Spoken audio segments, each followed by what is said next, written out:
to ride.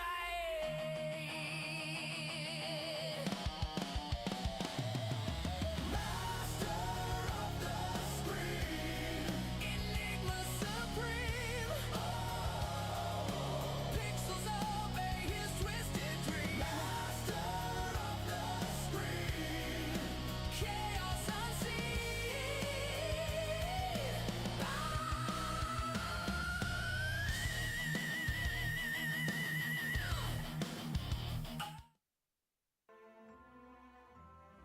Good afternoon, everybody. Welcome back, welcome back, welcome back. My name's Enigma. I'm a variety streamer. I'm on Twitch, Twitter, Kick, Rumble, and YouTube. Hope you're having a great day today. Hope you're having a great week. Happy Thursday to you. Thursday afternoon. I'm finishing up my lunch. I'm a little... Usually I start a little earlier than this, but I took a shower, so... Here I am. So we're playing Kingdom Hearts 2. Do me a small favor. On the way in, hit the follow button, Twitch, Twitter, Kick, and Rumble. I am back, Sydney. I am back. Twitch, Twitter, Kick, Rumble, and YouTube. Or subscription on YouTube. If you're on Rumble, if you're on YouTube, smash that like. Let people know that I'm here. Help me out. So we can continue to get bigger and better at what we're doing. Okay, so if we look at the Land of Dragons here, we've already gone through it once, but notice we have a separate keyhole there now. Up on the upper right-hand corner. Oh gosh, sorry. So, when we go in here, there's a second part of the story now we're gonna have to go through. And there's gonna be a cutscene for it and everything. Or cutscenes, I should say. I wonder how everybody's doing.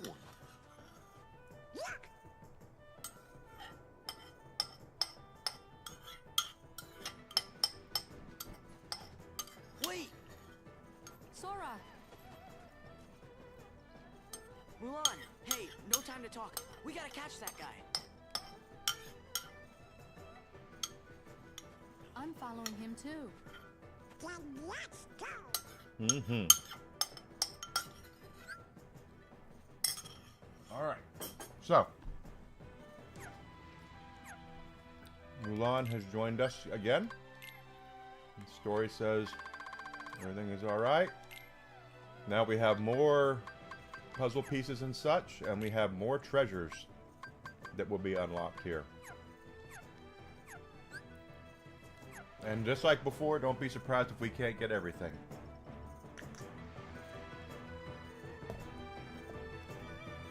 I had fried rice for lunch, and I'm drinking sweet tea right now. I had a soda this morning, and right now I have sweet tea. AP boost, defense boost, AP boost, AP boost, power boost. I'll take all these boosts. And then we have all these things we can make.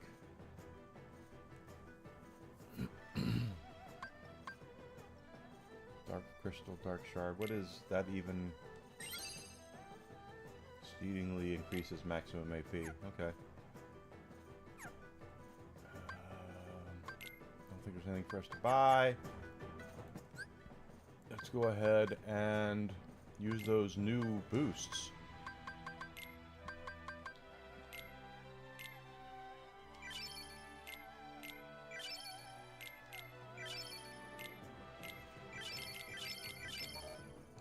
Alright.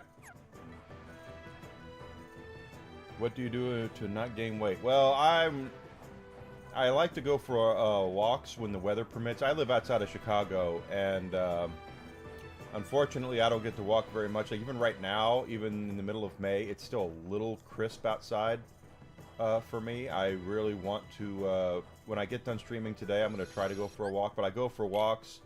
And honestly speaking, I do also like to eat fresh fruits and vegetables. One of the things that really I like to do is I can sit here and just eat a head of broccoli and not even think about it, or a head of cauliflower, or carrots, or something like that. So while I do eat my share of junk and junk food and fast food and stuff like that, I also can take some time and sit here and have something that tastes that I really like. Have to be careful though. Like I like to eat raw cabbage as well, but if I eat too much of that, it's not pleasant for me the next day, if you know what I mean.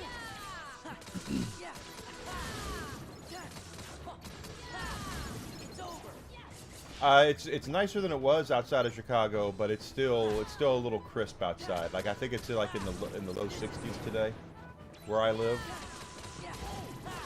So it's not horrible. Like I'm wearing shorts right now, but one of my favorite things to do during the spring and summer is to go. I live about probably a quarter mile away from a river, and I love to go down to the river, especially during my when I need a mental health break, where I can just go down there for an hour or so and just kind of sit and look at the water. I love doing that, and when the weather is nice, I do it a lot. But if the weather's still, I've had some times where I can go to the river so far this year, but it hasn't been a lot. Yeah. This is it. Back off. Purposely poisoning us? No, not purposefully, no.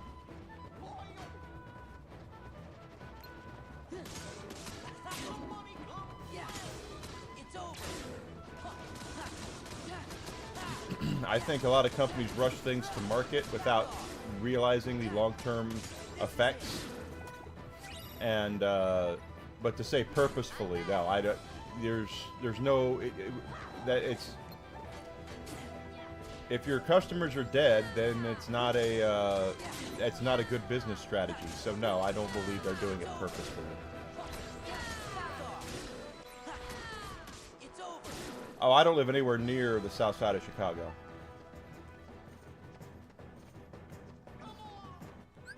I live in the far suburbs of Chicago. I don't go downtown because of that, because of the violence and what could possibly happen down there.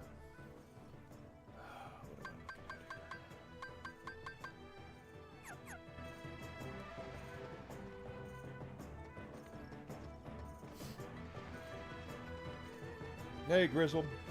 I agree. It is nice to have a place I can go and just relax. I do suffer. I have suffered in the past, and still do suffer from mental health deficiencies from time to time. Last week I know I don't talk about it a whole lot on stream, but I had a day where I was just like, I really feel down, and there's not a lot I could do except just ride the dragon and let it out.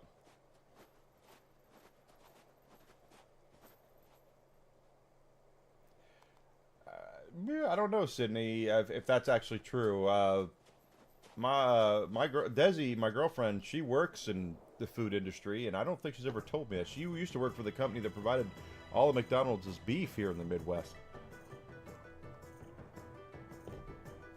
And she doesn't.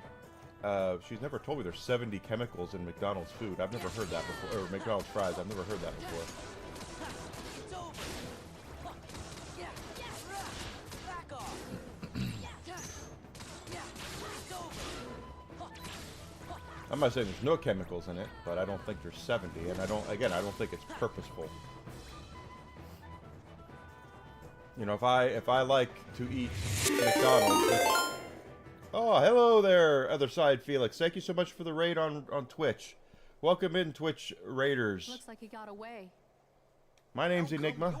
I'm a variety streamer. I stream a lot of different games, and I'm on a What is Kingdom that? Hearts binge right now The guy before in black. Batman comes out. One of the bad guys. I knew it. Do me a There's favor and hit the rumor follow in the button Imperial City on your about a way in, spy guys. Follow me, black Twitch, Twitter, Kick, lurking Rumble, in the subscription on mountains. YouTube would be great as well. I'd been up here tracking him, but when you Have you? arrived, I lost him. Sorry. Don't apologize, but I do wonder where he went.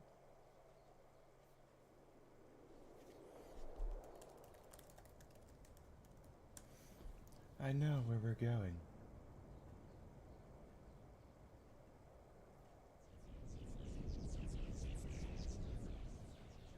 It's a raid. Welcome in, everybody. I hope everyone's well. How was your stream, Other Side Felix? Okay. Thank you for first smashing things like, first. Sydney. I appreciate that.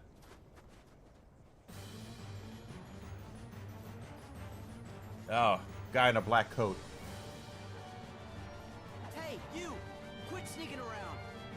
Yeah, he's gonna listen to you. Yeah, you have shit to worry about, Sora. It's called that.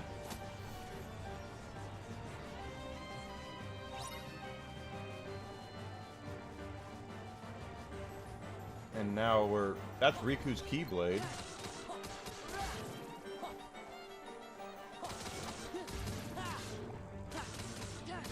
So he's fighting with us, not against us. Even though that coat is a symbol of the organization.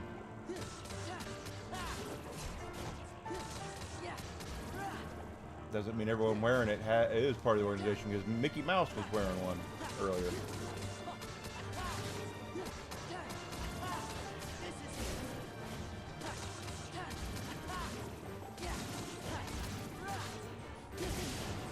Ah!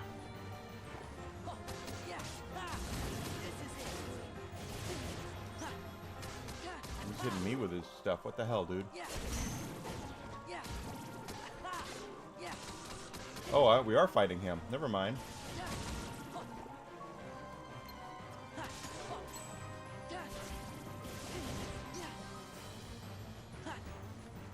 Didn't remember that. Shows what I know.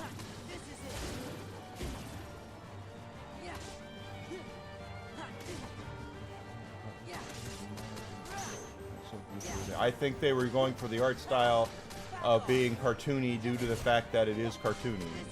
It is very cartoony, not live action for the most part. So I think they were trying to emphasize the overly cartoonish art style. If you look at Sora, his feet are ungodly huge. Those are battleships and a half.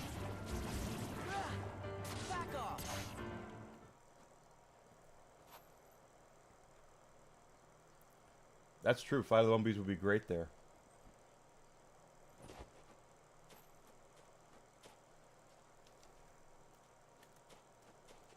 That guy. No. Why would he? Riku? And you were fighting him. What's that got to say about you?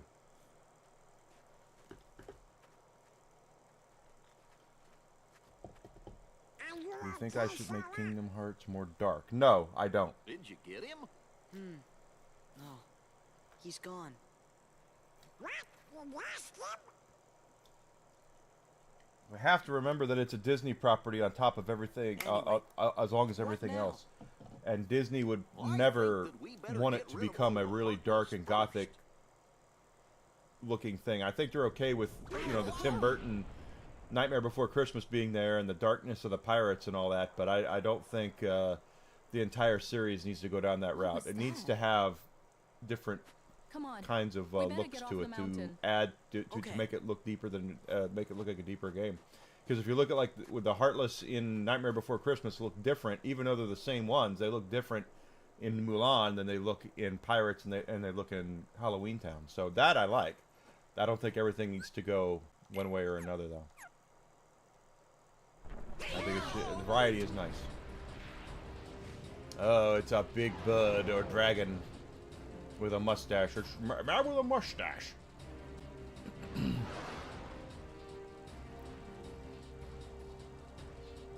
Yeah, when Kingdom Hearts first came out, I weighed about 130 pounds.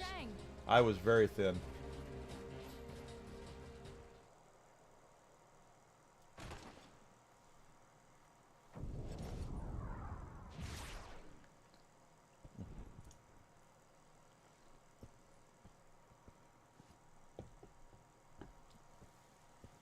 Hey, don't hurt Pat Morita. Mr. Miyagi still got to teach Daniel-san how to do the crane kick.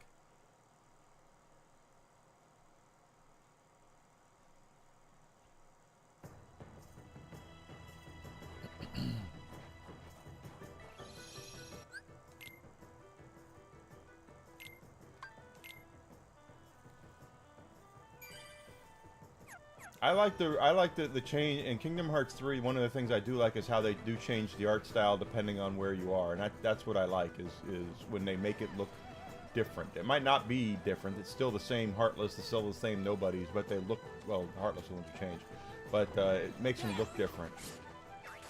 Yeah.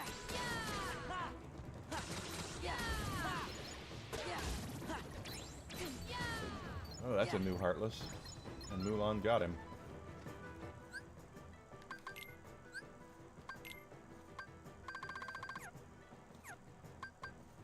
What is that one called? Just because I don't remember.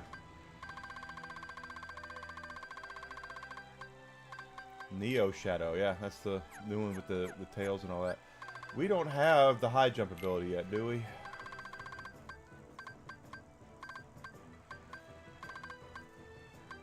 No, not yet. Because there's a lot of things out of reach that we can't get yet, and we won't be able to get until we get the high jump, and there's even more that when we get the glide. But you want to make sure definitely that you're taking advantage of the Heartless here. That's one thing that's more balanced. This game is a little more balanced than one is when it comes to the Heartless that you fight. The game kind of levels up as you progress, while in the original Kingdom Hearts, when you went to Wonderland, it didn't level up again until you were damn near in the end game. So you can actually take advantage of that and level up, and if you need to, grind, you know. I gotta level up all my forms, quite honestly.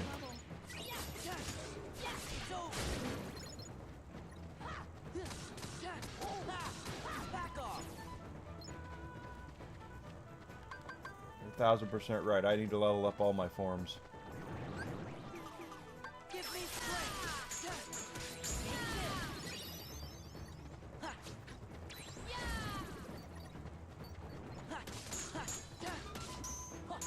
Take this. Back off.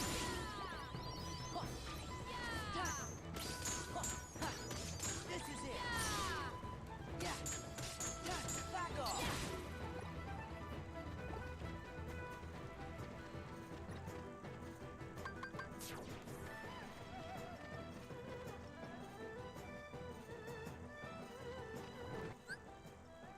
Abilities. We did level up Sora. What did we get? I think it was air combo boost. I actually, you're right. Other side. I really like the combat in this game is far more fluid than it was in the first game. Take this. It is so much more fluid, so much more combat oriented. This is it. It has a unique look to the fighting, yeah. But it plays, if I'm being completely honest with you, Sydney, on YouTube, I think Kingdom Hearts resembles like Devil May Cry in a lot of ways. Not as slick as the combat is there, but there is very slick combat. It's much more Devil May Cry. It's not as cumbersome is the word I'm looking for. It's over. I don't think there's any treasures in here, but Take this.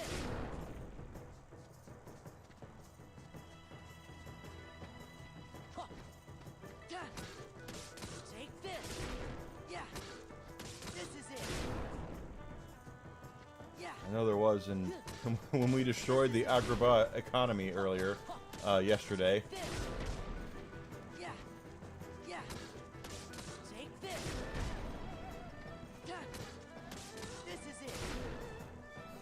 The Agrabah economy is still reeling after all the work we did to those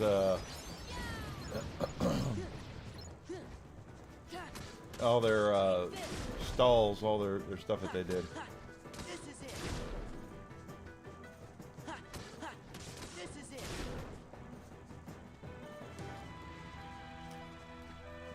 Honestly, the combat in Kingdom Hearts 1 is actually very floaty. When they want you to stay on a platform or something. Dang, see, I can't get that. It's almost impossible to do because Sora jumps up and floats around and does all these aerial combat moves. In 2, you can actually control it a little better.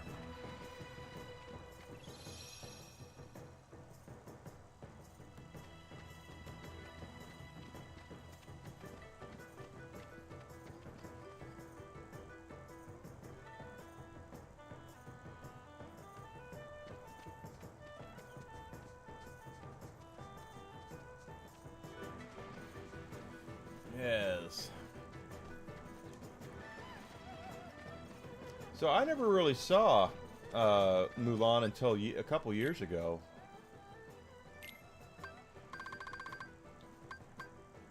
Draw, magic lock on, summon boost, drive boost. Auto Valor. Automatically sets reaction to command to Valor in a pinch. Valor form is usable. Okay.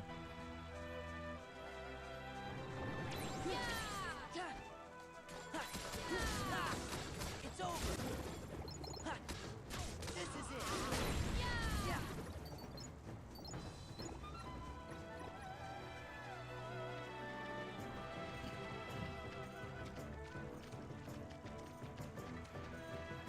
Yeah. Yeah, that you have said it before, Sydney, but and you're not wrong though. That's the thing is that the I think they put so much time into doing some stuff that they didn't really take time up to put in other people. They are dead worlds. There's no other, like when you're in Monsters Inc., there's no other real monsters there except Mike Wazowski and Sully, you know. So I completely agree with you. And the same thing with, you know, when you play Batman Arkham Knight, you're in Gotham City, but everybody on the street is a bad guy. There's no regular citizens, and I think the game would have been a lot better if they would have taken time to make it to where, hey, Batman's taking time out to stop a mugging, you know, or something like that. I think that would have been more realistic to Gotham City and the character, but to basically to save time, they made it to where, you know what, we're going to put a whole bunch of dudes on the street, and they're all going to be breakouts from Blackgate.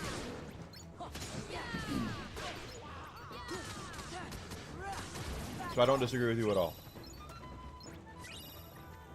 And I don't know why Sydney's chat isn't showing up from YouTube. I don't know why. It should be, and it's not.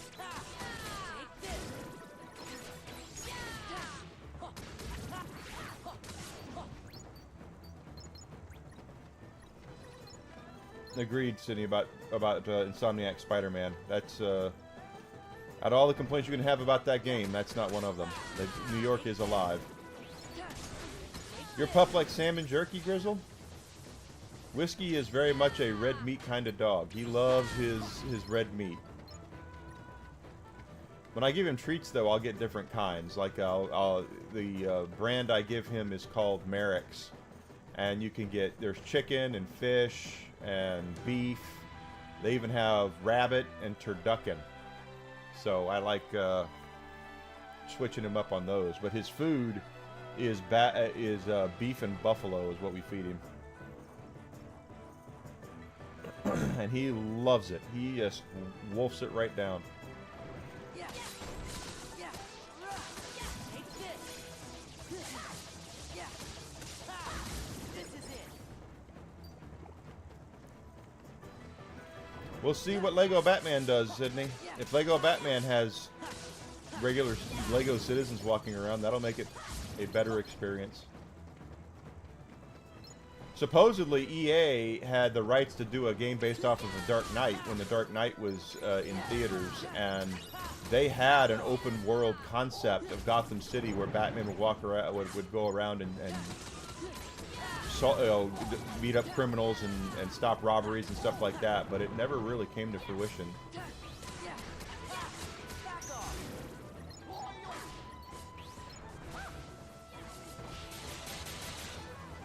I do need to use more drive forms, yes. I need to level up my drive.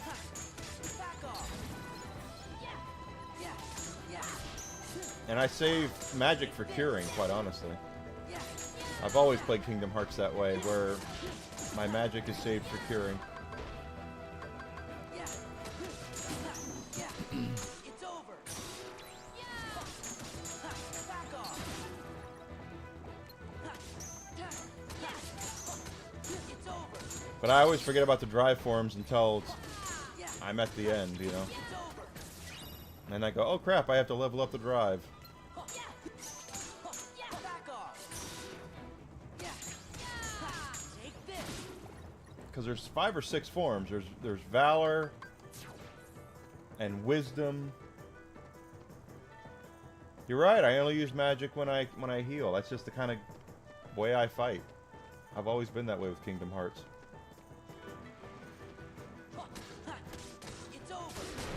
It is a fast command. Healing. I have healing for a fast command. It's L1 and square. But I definitely need to look at. I need to level up my forms. That's for certain.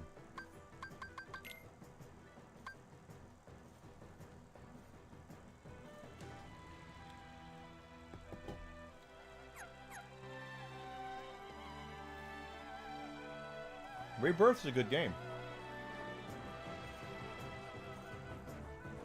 Rebirth. Oh, Rebirth. I'm sorry. That's Chain of Memories, right? Sitting there trying to remember which one.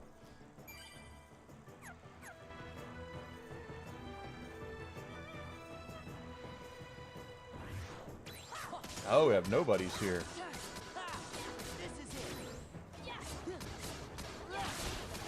There was quite a bit. Never hurts to take a second, guys, to kind of level up a little.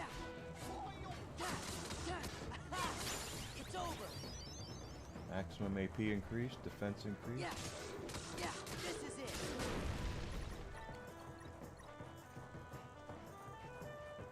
It's over.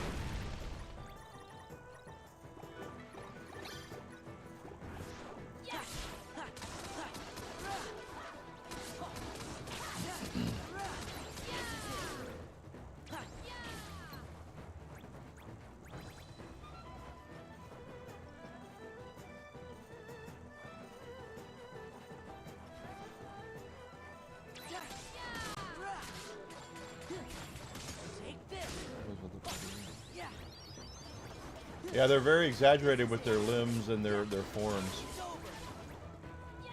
The nobodies are, absolutely.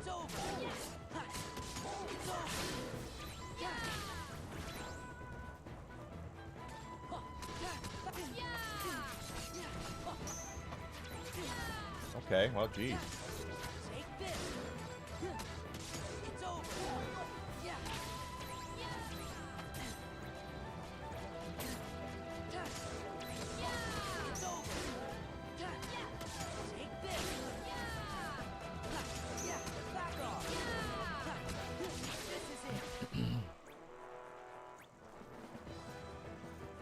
Are you playing Final Fantasy VII Rebirth? Rebirth, okay, that's a great game.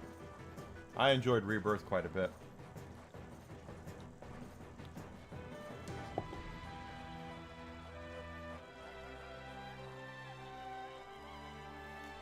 I always thought that that if you're going to do DLC for something for games like this, you could do something like that. But this was PS2. There was no DLC really back then.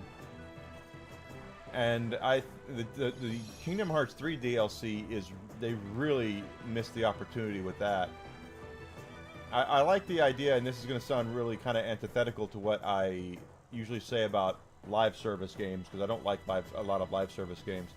But I do like the idea of using games as a platform to release more content for, like when the Borderlands 3 downloadable content they did with the download story packs and stuff like that, I thought were really well done. And I'm surprised more games don't do that. They used to all do that, and now they kind of have forgone that for try to make it more of a, you know, free-to-play form that I don't particularly care for.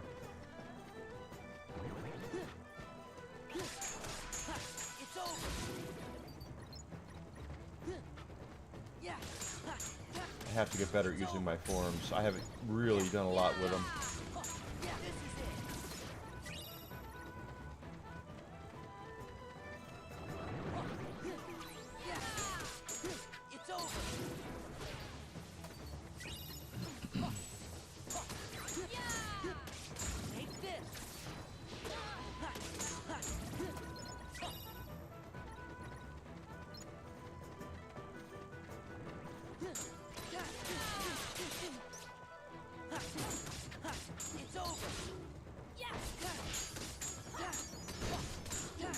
High jump, level 1.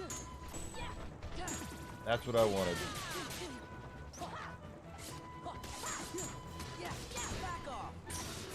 the reason why we do these forms to get the high jumps and the maneuverability. Now we should be able, hopefully, to do something with that. Here's our...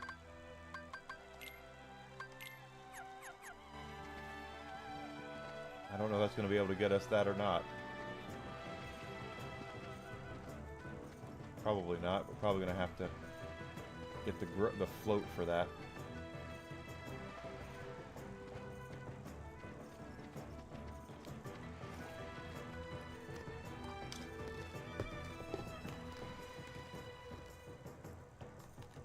Sydney, that's because they release unfinished games.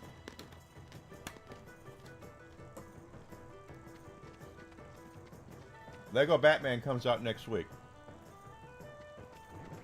The CDs for the physical copies are already at your stores. Okay, where you're gonna buy, if you buy physical copies, they're at your Walmart, your Best Buy, your GameStop. Amazon's got them right now. There is no. I can tell you from first-hand information. I know this. They already have the copies of the game. The game is unfinished. Right now, the programmers are finalizing the finalized first patch, and they use us as test subjects, so to speak. We're going to beta test the game in a way to where they'll continue to update it to fix more bugs that we find as we play the game. And I do think everything's going to go digital in the future. I don't like it. I don't want it. I hate digital distribution with the passion of 10,000 red-hot suns. Can't stress that enough, how much I can't stand digital only. Destroys the market. Destroys pricing. But I do know that I am basically... Nice. I'm a dinosaur fighting the comet at this point. I know it's going to happen, whether I want it to or not.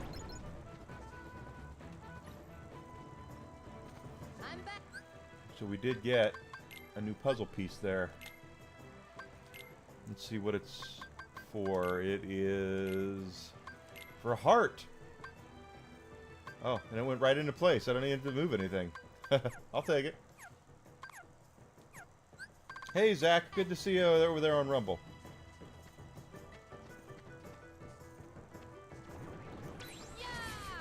Because if it has to load off the disc, there's slower load times. That's why they have to load it onto the hard drive.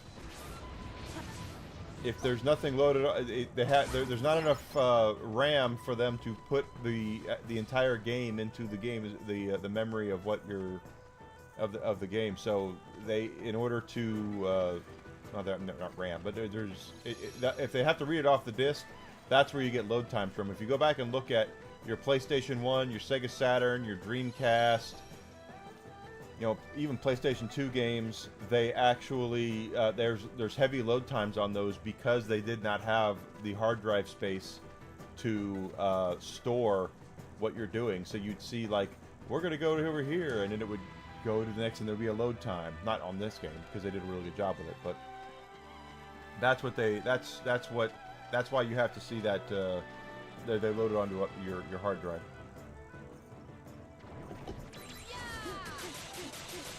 Not a bad question.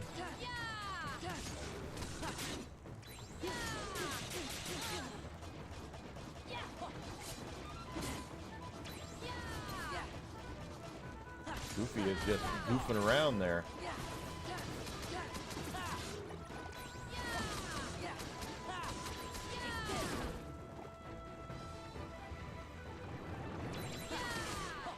Alucard's working 11 hours today. Oh my god. Dude, you're gonna be so tired. They're working you to the bone over there at Amazon, my friend. I hope you're all right. All right, let's go up here, boy.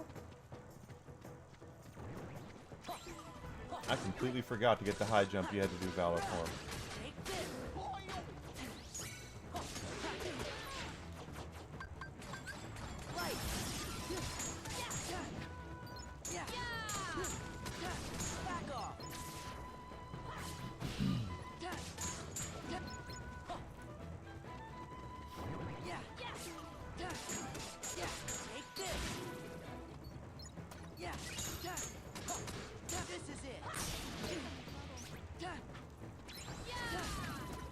glide, of course. It's high jump and glide are the ones you really want for maneuverability. This is it. You'll be able to get so much more It's over. stuff once you get your high jump and your glide. Yeah, back off.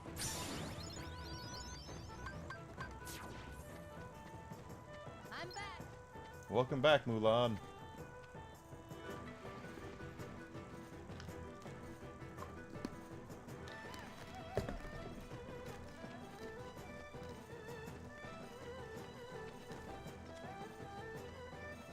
Yeah, hopefully there's no tax on his OT. He deserves every penny of that. Abso-damn-lutely. Don't be surprised, Sydney, if there's going to be some sort of lawsuit, some sort of class action lawsuit on Nintendo. Nintendo has tried to bully the West into how they feel about things a lot, and they have found out on more than one occasion that they can't just bully Western companies into accepting their draconian way they want to manage their console. Early on in the 80s, they, I know I've told people who are regulars on my stream this before, Nintendo, in Japan, renting video games is illegal. You cannot rent video games in Japan. Nintendo fought tooth and nail to have that made illegal here, and they lost. So, all it takes is class action lawsuit to come against Nintendo, and things could change. And them taking, if I invest $500 in a game console, which is what the Switch 2 is going to cost in September, if they're going to charge that much, and then they could turn around and brick your console because you use a third-party dock or something, they're going to see. There'll be a class action lawsuit on that. Not to mention, they blamed their price increases on things on tariffs. Well, now that the tariffs have been considered illegal according to the courts, what are they gonna? How are they gonna preface this price increase? And RAM is coming back down in price because when you have a free market like we do, when there's a desire for something, people will come through and make it. Ah!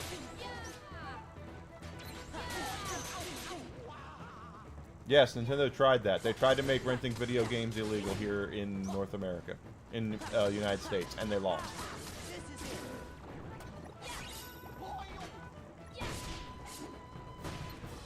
Yeah, back off.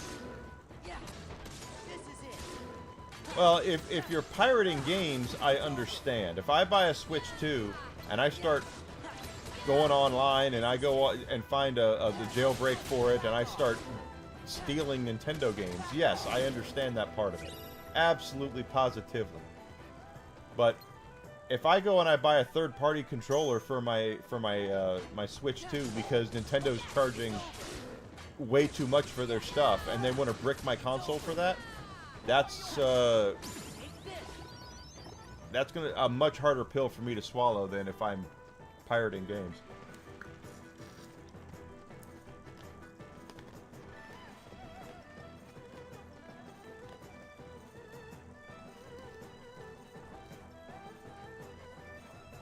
Nintendo used to lower their prices. They don't do it now. Back when I worked at GameStop, Nintendo told us, I was in a meeting with them, and their sales rep to us said Nintendo titles are what they consider to be evergreen, which means that no matter the time of year, no matter what's going on, they consider their titles to be sellable at all times of year. That they don't believe that that there's a downtime for their games. You know, they don't believe that, Nintendo games only sell in November. They only sell during Christmas. They only sell here, there, and the other. They don't believe that. They think their stuff sells all times of the year. They've always been that way, or for as long as I've known them.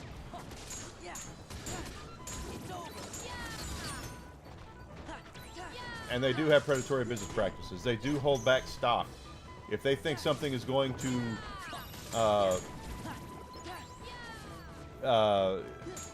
sell out and they want to create a name for it, you know, and get a false demand, they will hold back stock in order to increase demand. The same way, I mean, just look at the Nintendo Wii. The Nintendo Wii is a prime example of that. That thing wasn't really sold out for 3 years. It just Nintendo held back stock so they could continue to profit off of the fact that it's hard to find. If you see one, you have to get it.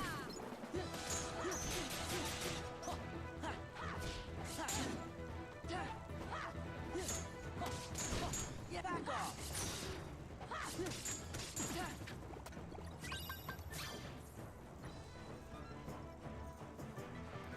You're right, they're not supposed to do that, but they did, and they do.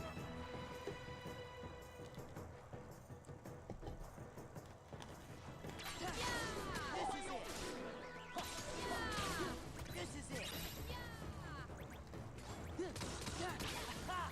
think I'm in trouble. Back off. Yeah. Yeah. But I wouldn't say Nintendo's the greediest, not while Sony is out there. And Microsoft. Microsoft's greedy too. They're all greedy in some way or another. Take this.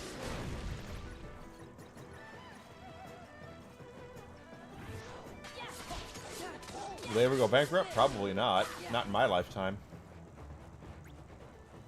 Nintendo is a company that, for some reason, that whenever they fart, the rest of the industry feels like they have to be there to smell it and try to replicate the smell of that fart.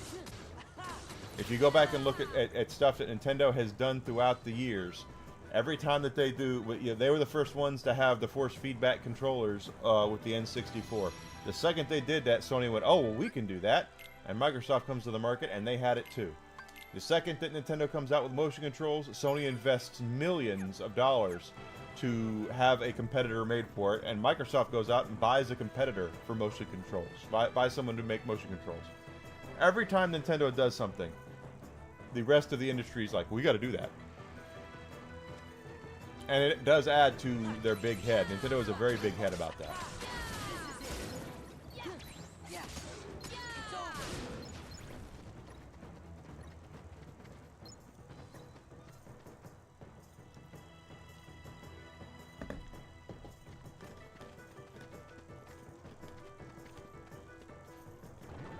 And it makes sense. I want people modding their games. I get that.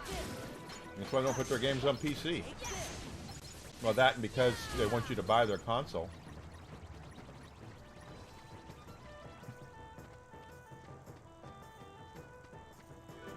Don't get me started on the Wii, Grizzle. You're going to make me mad. I really, the Wii is. I can't stand the Nintendo Wii. There's like 4 games on the whole console I like. The rest of it can eat the inside part of my ass. I think Nintendo will continue to raise their prices on games. No. I think Nintendo will copy whatever the industry dictates. The one thing Nintendo does not do is set pricing standards.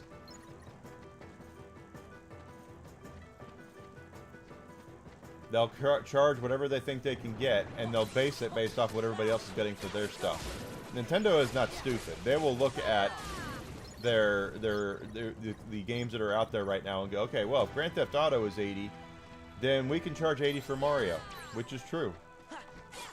But they're not going to go, well, Grand Theft Auto is $80. Let's see if we can get $100 for Mario. They won't do that.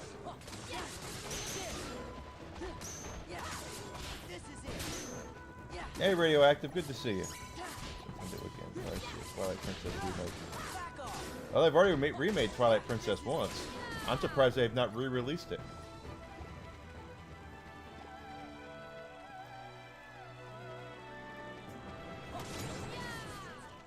The success of Nintendo Switch is hilarious to me.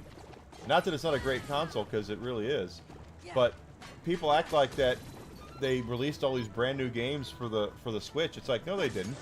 The first 2 years of the Switch's library were nothing more than Wii U re-releases, because I was probably one of the only people on the entire effing planet who who still has a Nintendo Wii U. Mario Kart 8 was a Wii U game, and they remade Wind Waker and Twilight Princess, or re-rastered them, for the Wii U. And we never got them on the Switch, which still surprises me to this day that they never did that. I want to see the Zelda games get away from that Breath of the Wild, Tears of the Kingdom BS. I don't like those games. So I would really like them to go back to being traditional Zelda.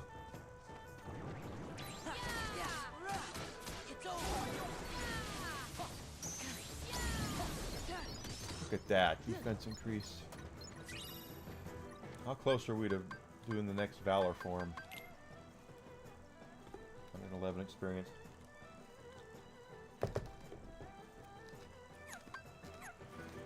You liked Carnival games, did you? I still have a Wii U. I have a handful of games for it. You know, Mario World, the Mario 3D World was really good on there. The Zelda, Twilight Princess, and Wind Waker. The Wind Waker remake was actually quite good because they actually did add stuff to it. I have to look at my stuff up there. It had Star Fox on there, which was alright. It had some pretty decent games, but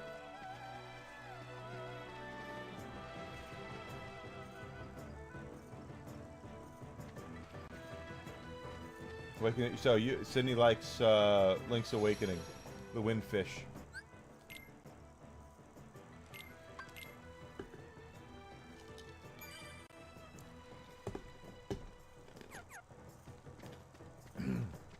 I already have a Switch 2.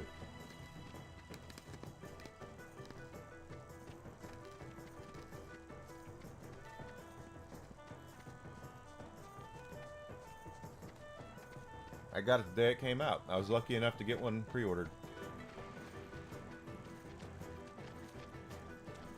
Desi insisted on it. I wasn't going to get one, and she says, "But you want one?" And I said, "Yeah, I do, but..." And she says, "No buts. Get it." I said, "Yes, Desi, whatever you say."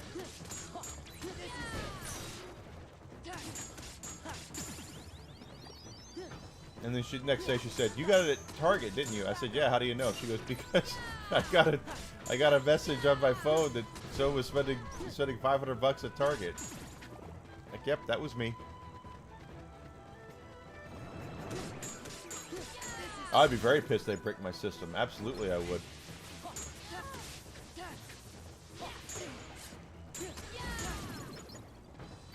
Absolutely pissed off if they bricked my system. After $500. They weren't all garbage. Mario Kart's fun. That's the only one I got at launch was Mario Kart. And to be fair, Nintendo has not... they're starting to, but they have not really supported the Switch 2 as much as they're supporting the Switch.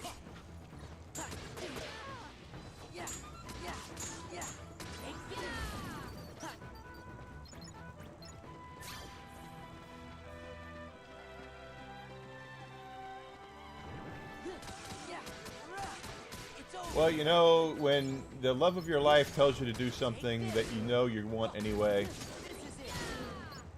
You know, we're going to Florida. I am basically 48 hours away from taking off for Florida. And she said, "What do you want to do while we're there?" And I said, "I'd love to go to Super Nintendo World at Universal." She goes, "We can do that."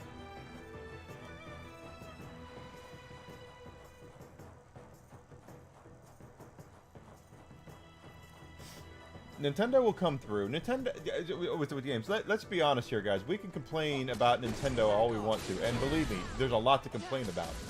But people forget the Nintendo DS when it first came out was a pile of effing crap. It had nothing available for it. It was a shit system. They gave me one, and it still was a piece of shit. And then a year later, here come the games. So they'll get there with the games. I have faith that they'll bring out fun games for it. It's going to make everybody mad that they do that because they're going to go, damn it, we love these games. It sucks that we have to support Nintendo for it, but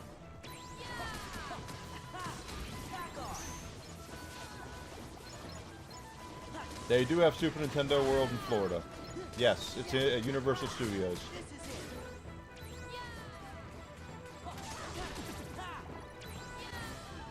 We won't ride any of the rides, but we will definitely go, and I'll probably buy some stuff, and if she lets me. Remember, guys, always listen. She's always right. Desi's always right. Anyone who's got a wife / life partner / girlfriend knows she's always right, especially when she's wrong. If she's listening right now, she's gonna wave her finger at me when she gets home. Yeah, the thing about Star Fox is, I know it's going to be kind of a remake of Star Fox 64, but Star Fox 64 was really good, so I'm fine with that.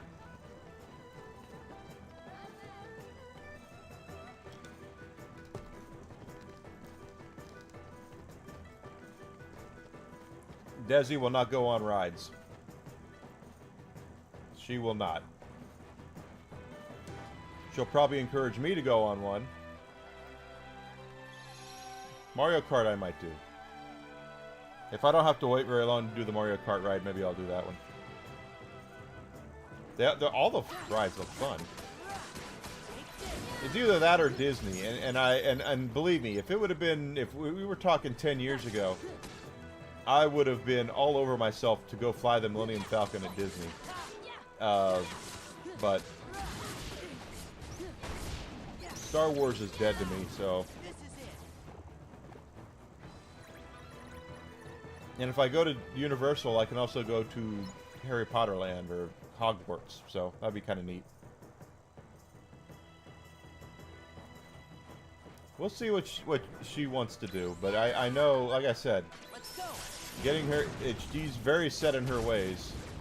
Oh gosh, Dark Sora. We don't want Dark Sora, and I can't do anything about it.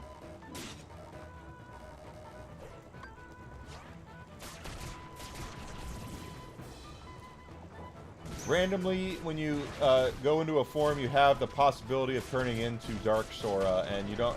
He's really strong, but you don't get anything for it, so it's not really worth it to do it.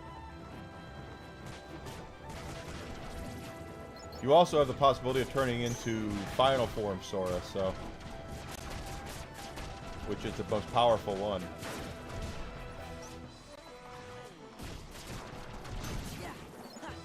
It would be a complete waste. Go there and have your picture taken with Mario and Bowser. Go to the cool store, see what they have. Just being there is neat.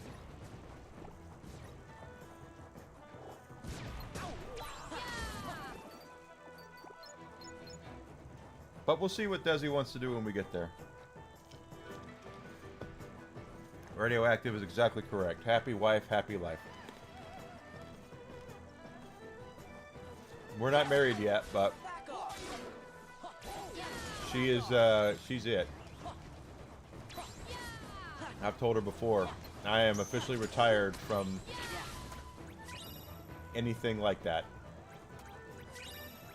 We all window shop, and I get that, but no, I'm not. I am out of that game completely.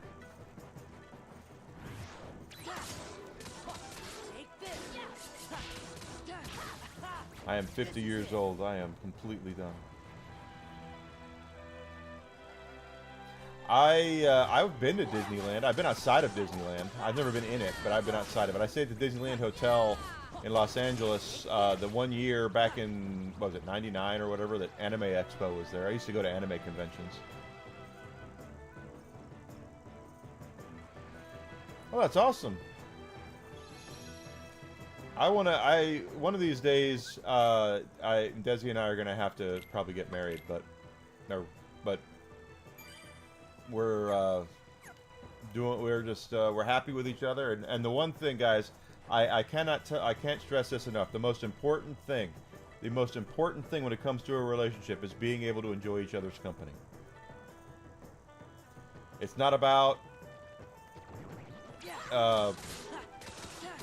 everything you have in common. It's not about anything, you know, goofy stuff, you know, whatever. It's about can you every night we sit here on this couch that I'm sitting on right now, and we watch TV and we make each other laugh. And to me, that is you can't buy that. You can't. It's just we really enjoy just being together and having fun and making each other laugh. So most important thing. And if you asked me, you know, 20 years ago, hey, what's the secret to what are you really looking for? I'd been like, oh, I'd love to have a, you know, a hot nerdy gamer girl who was into this, that, and the other. And I was wrong then. Doesn't matter about any of that. What matters is you enjoy each other's company. Yep, make each other laugh, enjoy each other's company. You know, we'll sit here and watch baseball, and we'll love to watch baseball. We'll watch cooking shows, documentaries, whatever we're doing. We're always enjoying each other's company, making each other laugh. And I can't stress enough how important that is. Because, guys, seriously, lust is a Google search. If you're looking for lust, go look what you're looking for Google right now, and you're going to find it. So lust is nowhere nearly as important as enjoying company, enjoying each other's, you know, making each other laugh, all that good stuff. Cannot tell you, stress that enough. Not about what you have in common. It's about being able to live with what you don't have in common and enjoy each other. Enjoy being around each other.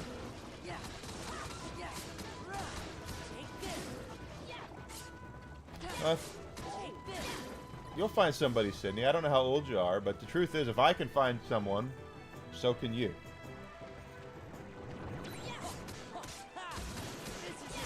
Sometimes it takes us getting out of our comfort zone. Sometimes it takes us being patient, which is something that is the hardest thing, is being patient.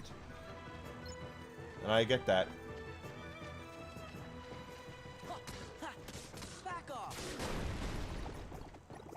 But you'll find somebody. Stick to your morals, stick to what's right, but don't pigeonhole yourself into going, I can only have this, I can only have that. I will never have anyone that's not into what I'm into. Don't do that. Instead, just say, you know what I want to do is find someone that I enjoy being around and they enjoy being around me.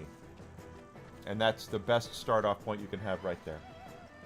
You're getting old. You're 36. I'm 50. And I've been with Desi for 11 years, so I didn't meet Desi till I was damn near 40. So you have time. If I can do it, you can do it.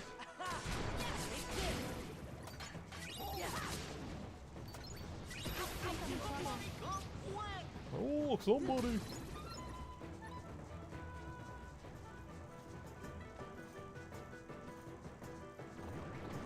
And you're not, so I wish I was 36. Of course, if I was 36, I wouldn't be with Desi, so. Desi's a hair older than I am. Don't tell her I said that.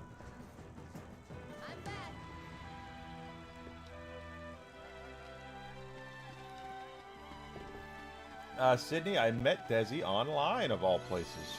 A dating app. I had just, I had an ex-girlfriend. I have an ex-girlfriend, I should say. We were together for a couple of years, and this was during a time period where I thought she was everything that I wanted. You're holding the both of us. Grizzled knows. I thought my ex-girlfriend was everything that I wanted. She was into the same stuff. She liked sci-fi stuff. She liked sci-fi movies, Marvel stuff, comic books, video games. I thought she was gonna. And she was pretty, and I was like, this is the girl that I want. And she was constantly miserable, and nothing I could do or say made her happy. She was mad at herself because she made some mistakes in her youth that she held that were her mistakes that she made, that she held everybody else responsible for except herself. and I was miserable. So we broke up, and I went along my merry way, and I said, F it, I'll go on a dating app. And I saw this 5'10" gorgeous leggy blonde on a sitting on a Mustang, and I went, there's no way she's gonna say yeah, even give me the time of day. And we've been together ever since. She hit she hit like on me, but she didn't think I would do it on her because like her because she's a little older than I am. She thought I would want somebody younger than me. So technically, I reached out first, but she had saved my profile in hopes that I would contact her, according to her.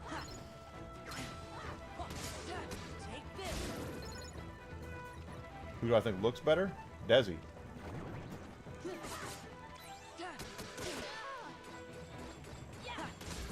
That's Sydney. That is the correct answer. Always is that whoever you're with is always the one you should say it's the best looking, and she is. My ex is younger than I am, but she not by much, but she was younger than I am. But again, she was never happy. There's nothing that could have done outside of me inventing a time machine. Finding someone that's into a girl that's into horror movies. I know quite a few of them. Grizzled. They exist. There's a special name they give themselves. It's a word that rhymes with gore. Gore, and a word that I don't want to say because I'm also on Twitch and YouTube.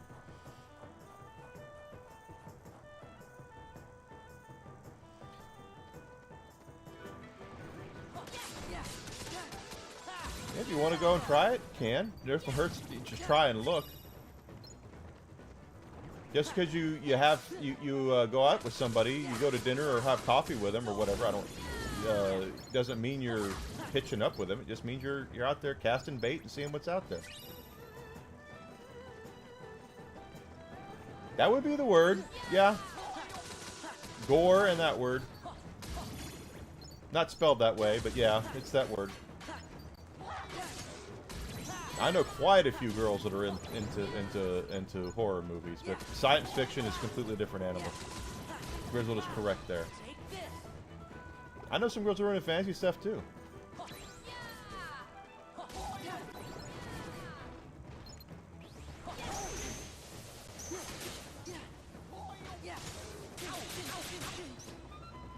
No, it was not Plenty of Fish.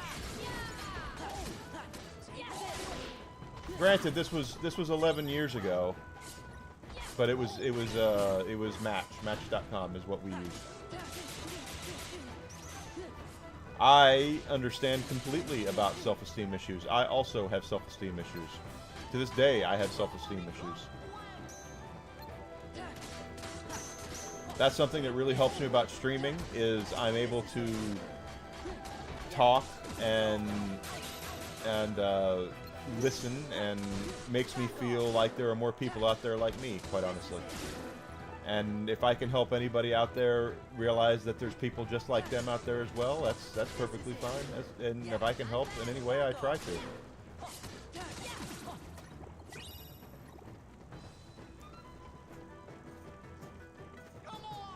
I certainly have had my share of self-esteem issues.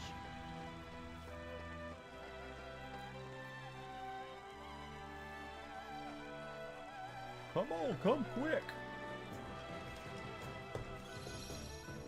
There we go.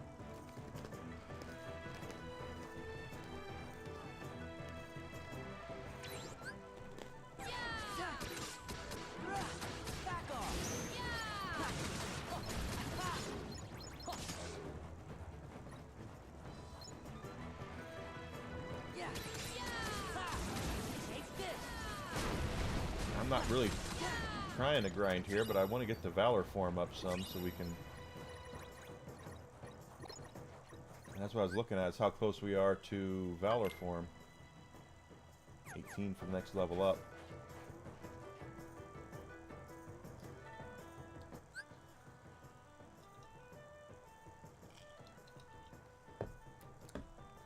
Yeah, I'm not lying to Desi, okay? That ain't gonna happen. Give me strength. Back off. Yeah.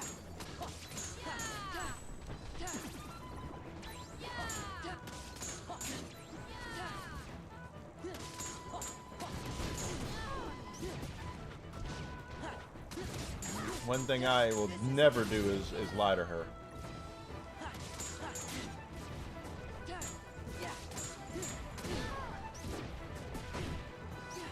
Yeah, you never know, but I'm not lying to her.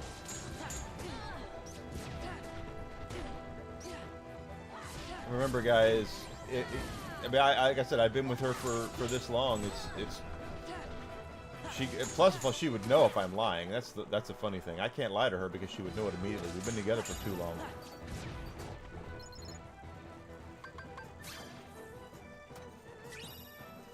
We have the combo plus. High jump level 2. Alright, we jump even higher now. I thought that was under combo boost. Nope, I'll take the high jump level 2.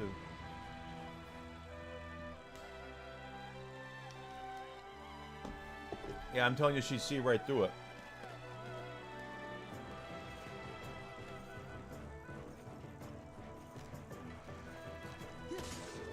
As my friend Jennifer, one of the head translators and localizers for the very first Kingdom Hearts, told me, after I got my master's degree, she said, Enigma, no matter how many degrees you get, you'll never be as smart as Desi.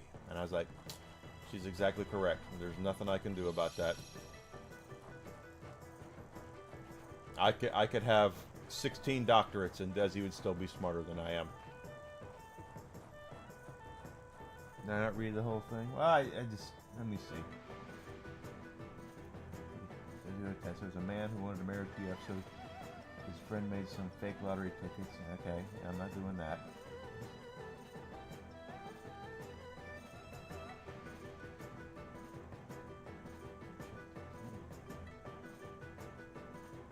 Yeah, I don't know. We play the lottery ourselves.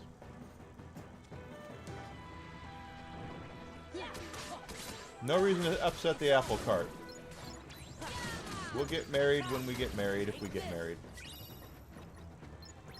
There's no pressure from her, there's no pressure from me.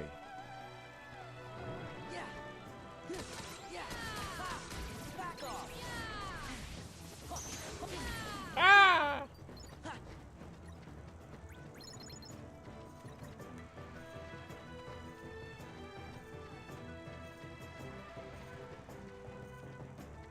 Oh, I don't know. That's a weird for instance. Maybe. She would probably be honest with me. Like I said, we don't lie to each other. We trust each other so much. Let me put it like this, guys. Desi and I trust each other that I have friends that are girls and she has friends that are guys that we can go to dinner with by ourselves with them and we don't worry about what each other's doing. That's how much we trust each other.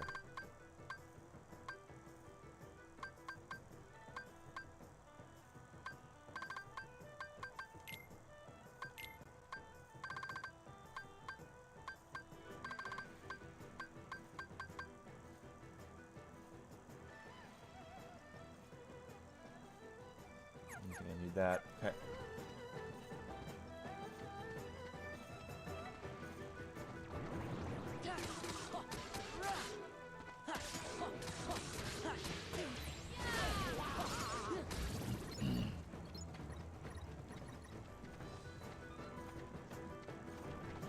You never know. When it gets enough, we play it, Grizzly. We do play the lottery. Because all it takes is, you know, us winning, you know, $100 million, and we'll be in like Flint. You want to see all my stress and anxiety go away? Give me $100 million.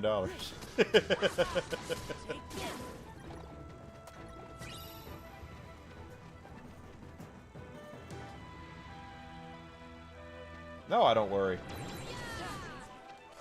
Don't worry at all.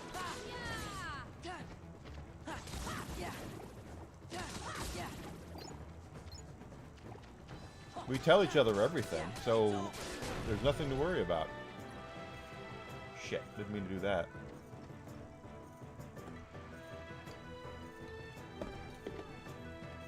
Hey R2, good to see you. Thank you for coming in.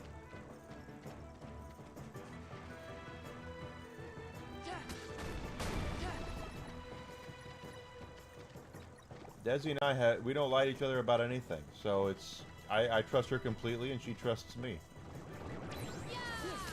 I have a friend, since we were talking earlier about into fantasy stuff, that she's really into fantasy stuff. I've met her through streaming, and she's a very good friend of mine. She was supposed to come here this last month. I'm sorry, back in March to go to a wedding, and while she was here, her and I were going to go to dinner. And I told Desi about it, and she said, "Sure, make sure you buy her dinner, because it was her birthday." So she said, "You better." Her only demands were that I pay for dinner, and that I get a picture of us together. Is what she wanted. But my friend unfortunately had some health problems, and she wasn't able to make it. Well, thank you, Sydney.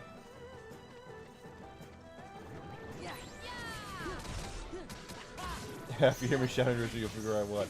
There will be signs. If all of a sudden I say, guys, I'm taking a month off because Desi and I are going to Japan, chances are it's probably because we won the lottery. Or, hey, we're having a house built down in Tennessee or something like that. It's because we won the lottery. Or we retired. One of the two.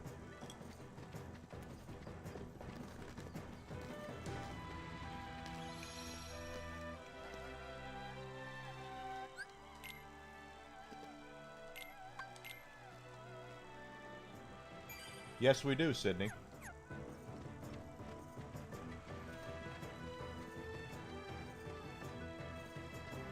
She is the best person I've ever met. Absolutely. Nothing personal against anybody here. I'm sure y'all are wonderful human beings as well. And I have nothing bad to say about you guys. But Desi and I have been together for 11 years. I have nothing bad to say about her at all.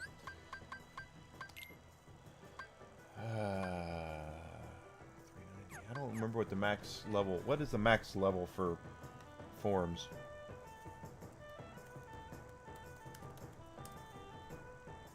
Level 7 is the max.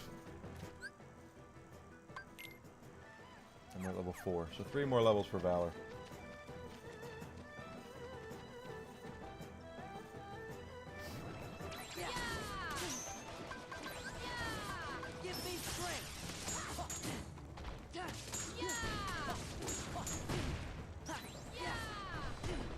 Hey, come on. Ha.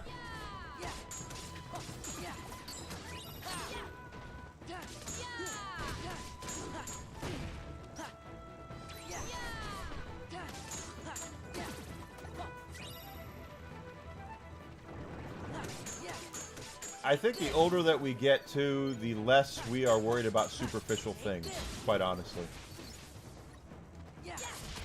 By the time Desi and I met, I was near 40. She was near whatever age that is in the script. 29. She was 29, as I jokingly always say that she's 29 years old.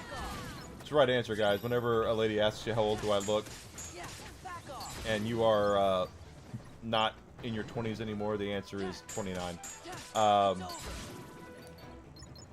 The older that we got, I think the more we just realized all we really want is just someone to make us feel good and spend our time with and enjoy company and enjoy spending time on trips and things like that, and we do.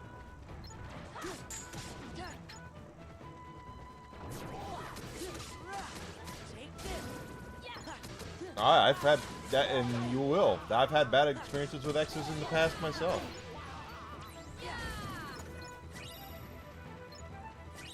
It's gonna happen. Finding the right one is not quite as bad as winning the lottery, but there's gonna be a lot of folks you meet that aren't just for you. I've had a lot of problems. I've had a lot of bad experiences as well. Like I said, my ex anything outside of me getting a time machine and going back and fixing her past so she didn't make the mistakes that she had made in the past was never going to be good enough for her. And that's just how she was, and whatever she's doing right now, I hope she's happy. That's all. She's probably not, but I hope she is.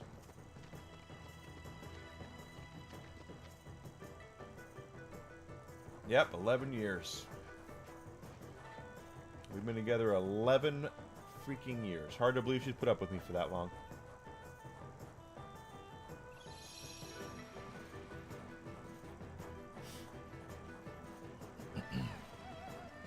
Best advice I can offer you, Sydney, is don't hold what has happened to you in the past against people you meet in the future.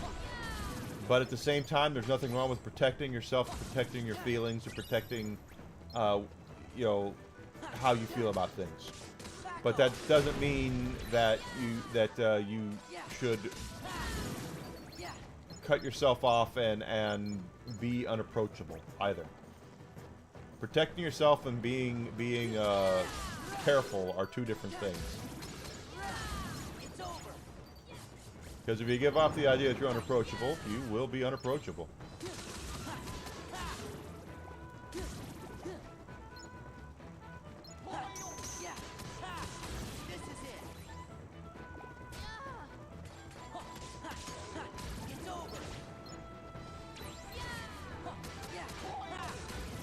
Oop. Yeah, I think YouTube just went offline on me. Hopefully it'll be back here in a second.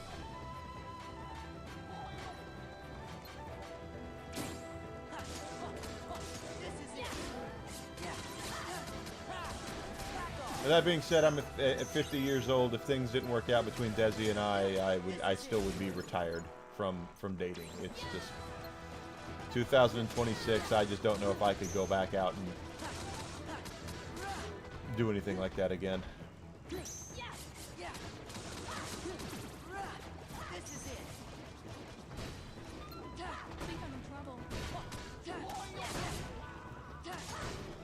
There we go. YouTube's back. Okay.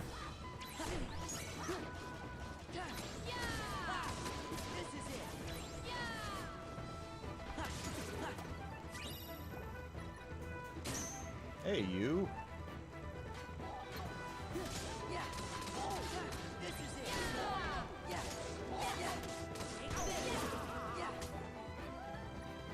We're maxed back up. What is it now? It is 27, 87. Okay.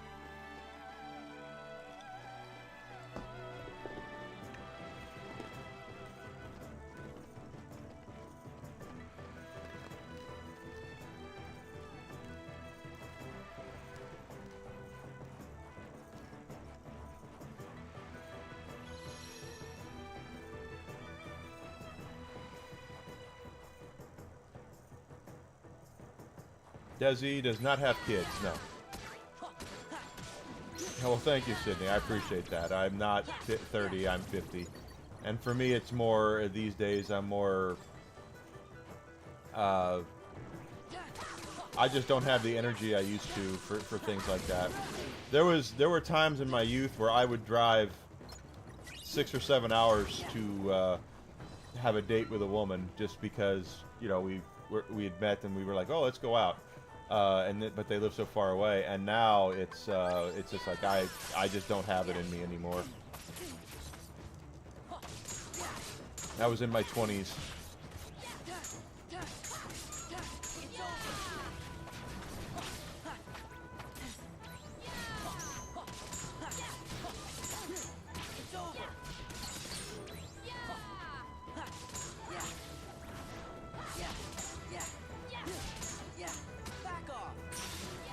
But I am not in the market for pulling women anymore. I would be a recluse.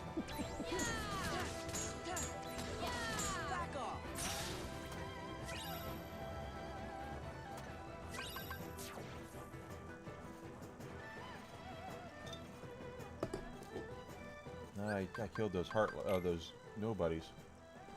That's a lot.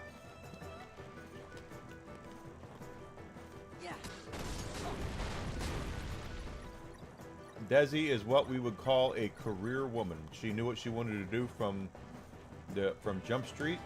She pursued what she wanted to do. She made all the correct arrangements and all the correct steps. And she has made a very good living for herself doing what she loves to do. Far away? No, no. We lived a couple towns away from each other.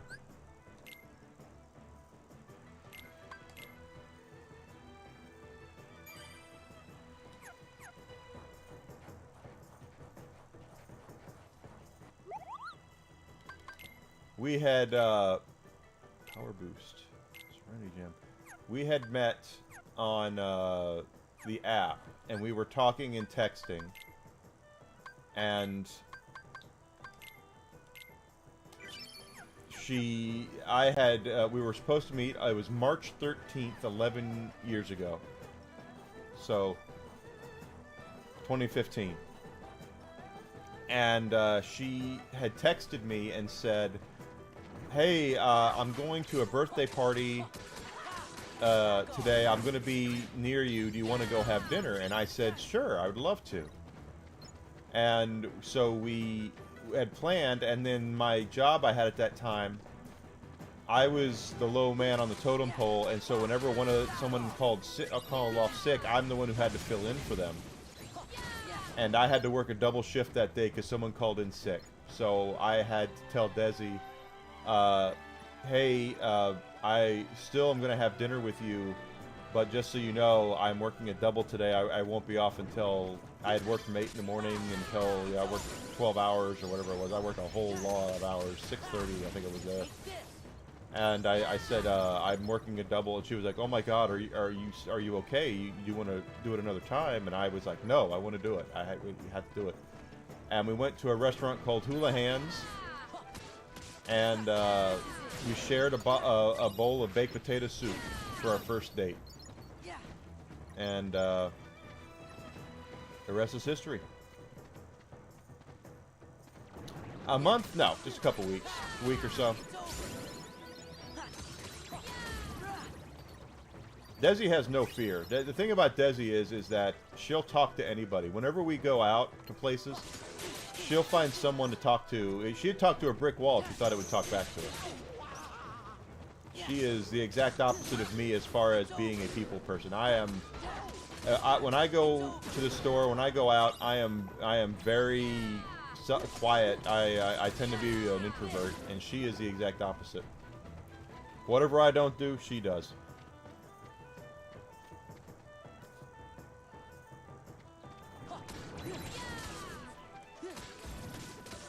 Back off. Yeah. Take this. Yeah.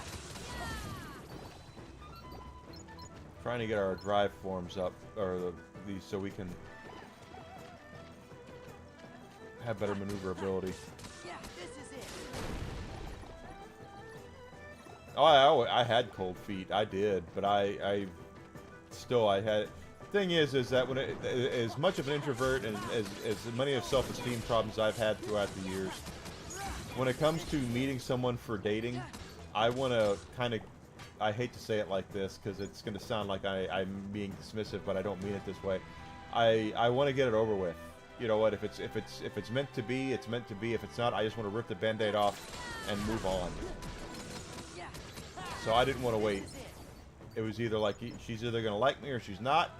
And I want to know what it is, so I can either take the next steps I need to take, or I can just continue casting or reel in my bait and spend time playing video games. I very much wanted to make sure she was comfortable, so I wanted to make sure we met in a public place for her benefit. It is very, especially now, even back then it was that way. I wanted to make sure she was comfortable with everything, so I never pressured her into anything, meeting me somewhere that private or anything like that. Our first 2 or 3 dates, we were in public places. I made sure that there was nothing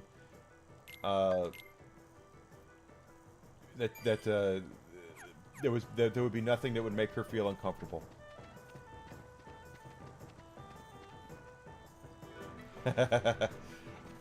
We'll see. As much as she doesn't mind talking to people, I don't know if she wants to be on camera. We did. Yes, Sydney, we did. And she wanted to. She's the one who instigated it.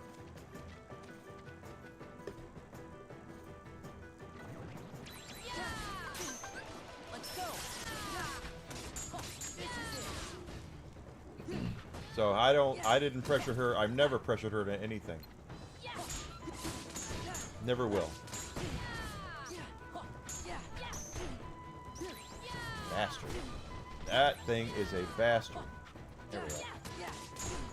That's still a bastard. Yeah.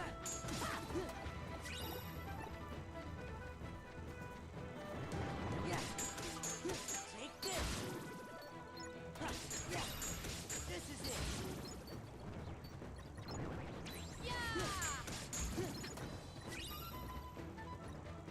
Like I said, I made sure that our first 2 or 3 dates we were in places where she would be comfortable.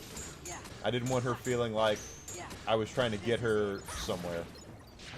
Yeah. And if you ask her, she'd be like, oh, I never thought that to begin with, but I wanted to make sure we were that she felt comfortable. Yeah. Yeah. It's over. Yeah. Yeah. Ha. Ha. There's nothing wrong with being a gentleman, by the way, to any guy within the sound of my voice. That is something I've heard so many times now from young men in this decade, is that being a gentleman is not worth it, and I can flat out tell you it is worth it. That doesn't mean that I think you should just bow down and kiss the feet of any woman who just gives you the time of day. But I am saying that it is worth your time to try to make her feel good and see what happens from there. A relationship is a two-way street. It always is. And it's you have to be, you need to be happy, but they need to be happy too. No, we don't have any kids. Too old to have kids now. If this were, if we were both still in our 20s, it would be a discussion we would have. But at 50 years old, if we were to have a kid right now, by the time that they would be an adult, I would be almost 70 years old, and I don't. That's unfair to the kid, quite honestly. Just unfair. So we're not gonna have any kids, more than likely. Take this. Besides, I'm a big kid enough. I'm going to freaking Universal Studios here in a little less than a week, and I'm excited for it. Yeah. Yeah. Take this. Yeah.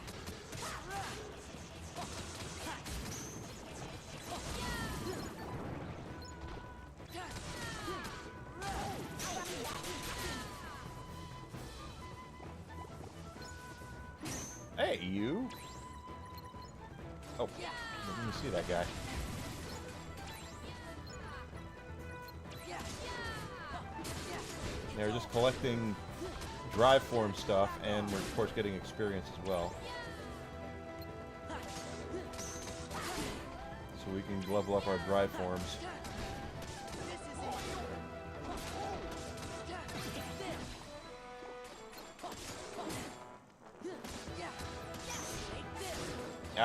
She never cared about how much I make. Believe me, now as a streamer, if she cared about how much I made, she would not have been insistent that I become a game streamer. She is by far my biggest cheerleader when it comes to me being a streamer. When I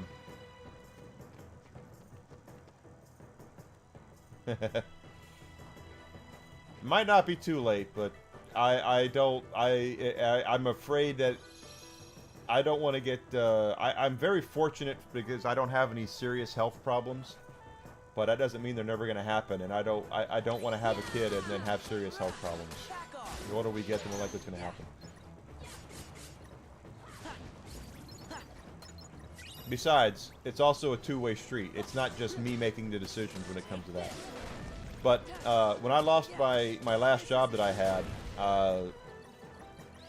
she came, we were talking about it, and she said, why don't you just go back and do the streaming thing you were doing when you were during the pandemic, because you were so happy then. And I was like, that's what you want me to do? She says, yes. Thank you for following. I appreciate that. She said, well, she said, I want you to be happy, and you loved streaming, so go back and do that full time. I said, are you sure? She said, yep. I was like, okay. So that's why I do what I do, is because it's with. She said that's what I should be doing. Yeah. Yeah. Yeah. Ah ha ha. Yeah. Those things are a pain in the ass and a half.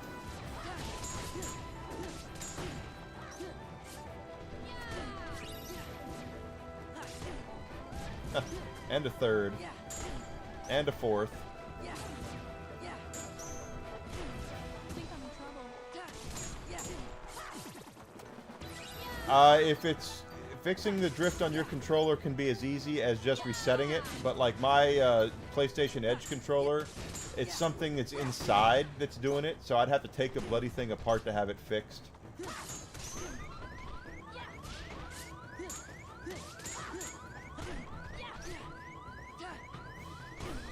Come on! Yeah. That guy's a dick. Heal.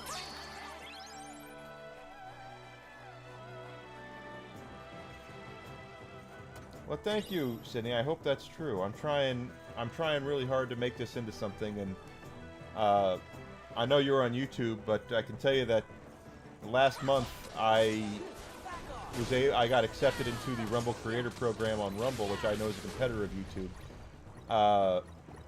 And I made more, not that it's big money, because I don't want to make it sound like and pretend like it was huge money, because it's not. But I made more in 1 month with Rumble than I've made in 2 or 3 years with Twitch. And I've never made anything off of YouTube, so. Successes are successes, and we count the successes. That's what we need to do, is celebrate the successes. And I will continue to improve and get better as long as I can. I've always tried to, because I think it's important to do that.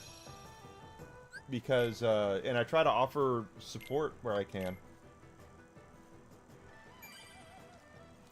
Restarting it? Yeah, maybe. It's been hard enough for me to get to 351 subs on YouTube, so it's like I don't want to reset that.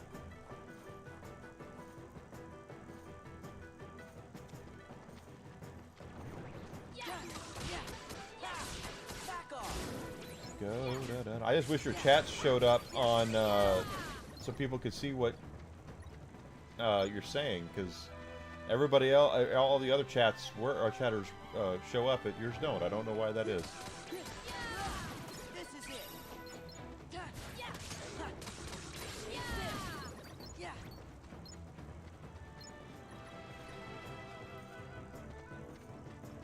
Oh wait, you know what? I did get another Keyblade. I didn't even look to see if it was better. I don't think it is, but the Photon Debugger. Yeah, it lowers strength down 1.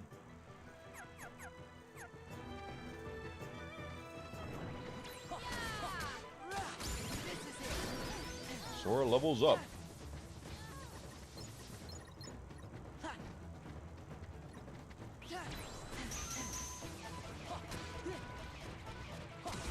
Goofy doing his goofy tornado thing.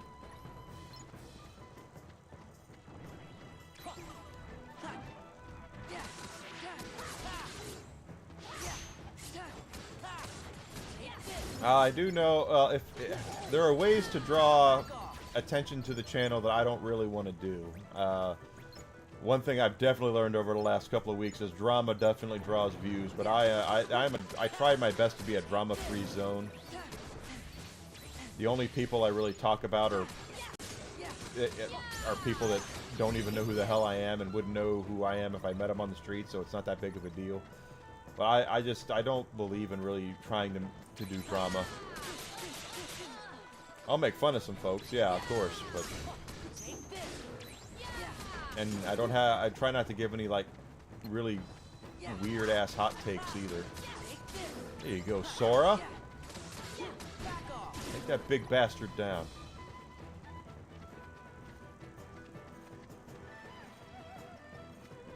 The Kingdom Key is weaker than the Circle of Life. Circle of Life is a very strong Keyblade. Pretty sure the next Keyblade I'm going to equip is going to be the one we get from Beauty and the Beast. The Rose one, the Rose Thorn, or whatever it's called. That's a pretty powerful Keyblade.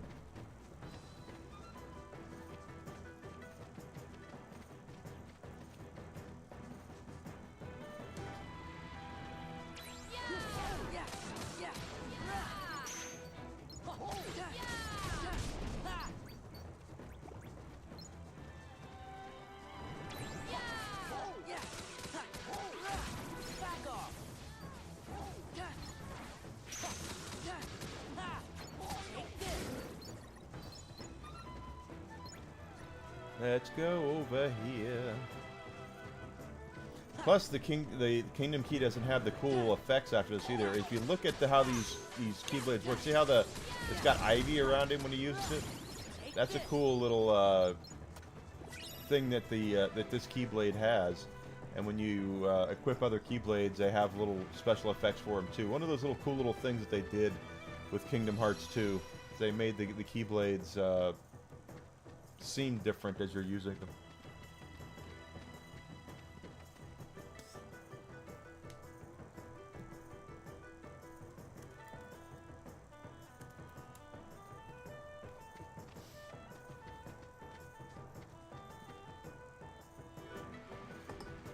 Hugo looks over skill. Yeah, I don't have enough confidence in my skill.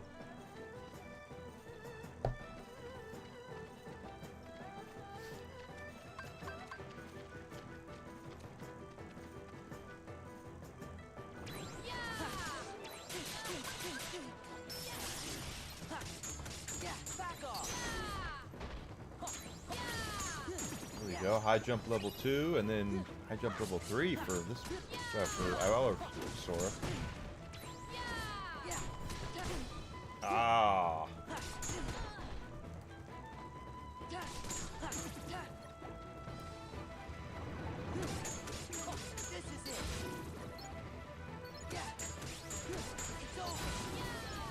We're getting there. That's what, level 5, level 6?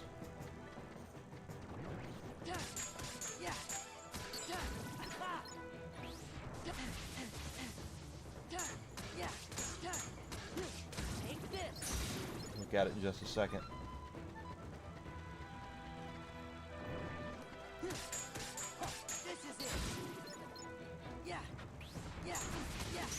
See how close we're getting to it. Oh, I would get my ass kicked by Sephiroth. I'm only in the 40s. We need a lot more levels up before we stand a chance with Sephiroth.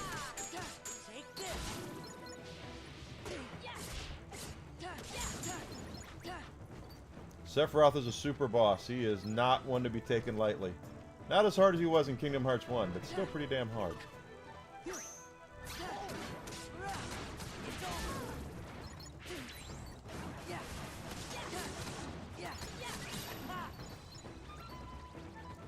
So now Sora can do high jump level 2, which means he'll be able to jump even higher.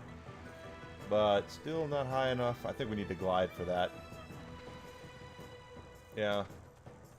Or high jump, maybe level 3. Come back for it.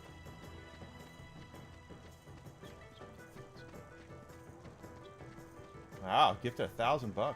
Damn. Good for them. That's pretty awesome.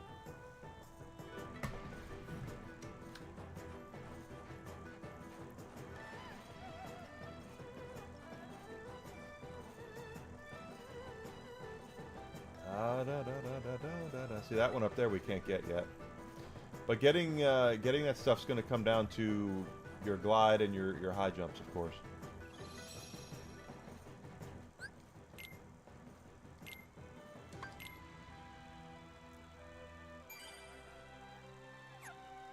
Yeah, I gotta have the drive. I gotta get the drive up, and I always forget to do it. I get in such a groove when I'm playing the game. Yeah. This is it.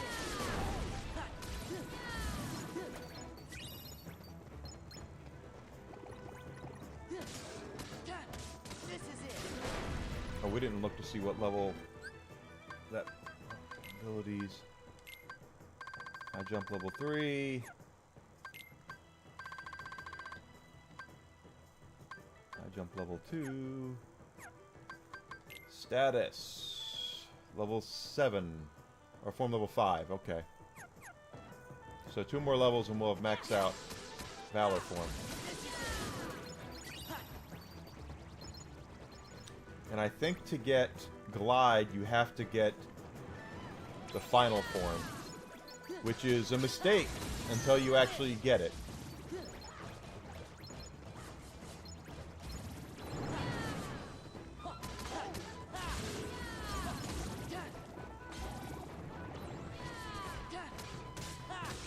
It's over.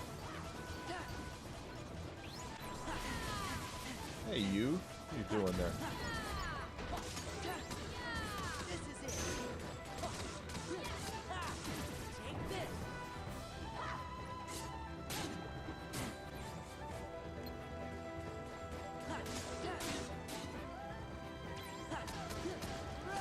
You are not wrong. It's just they put her in the party.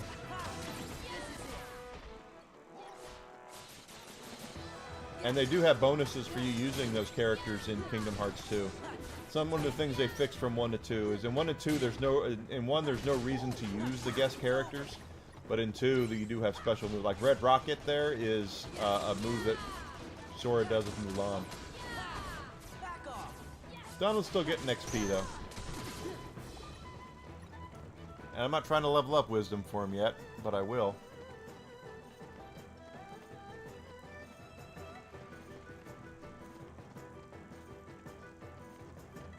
What am I doing? Running backwards.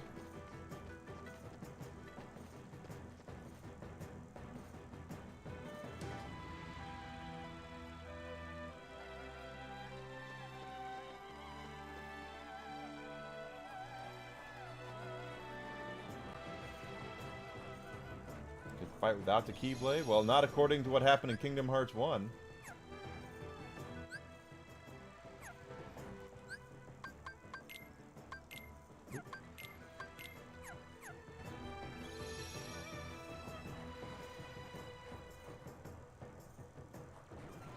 In Kingdom Hearts 1, you take Sora, they take the Keyblade away from Sora, he couldn't do anything. Yeah. He still had all of his skills, but he did not have his ability to Yeah. kill Heartless with that wooden sword. Didn't mean to blow that up, but I did.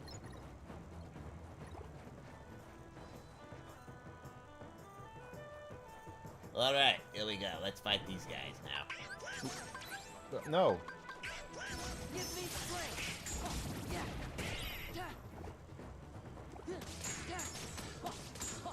Back off. Yeah.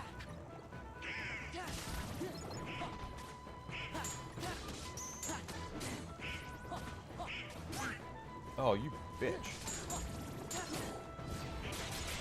Yeah. Those Centaur guys are a pain in the ass.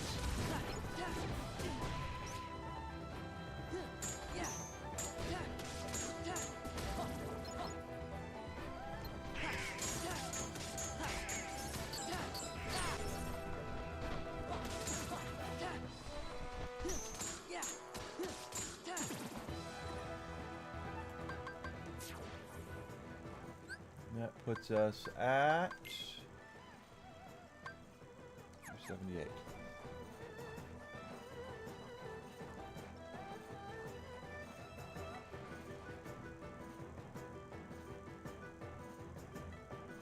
Well, what's funny is they say that the Heartless can only really be defeated with the Keyblade, but Donald and Goofy do it. We see Leon and Yuffie and Cloud do it. They beat Heartless, so...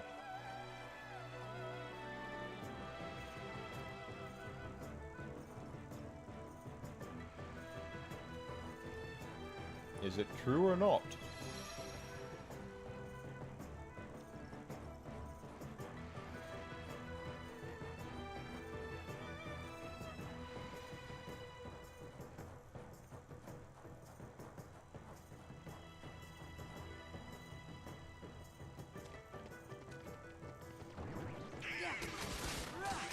It's over. Back off. Okay, down we go.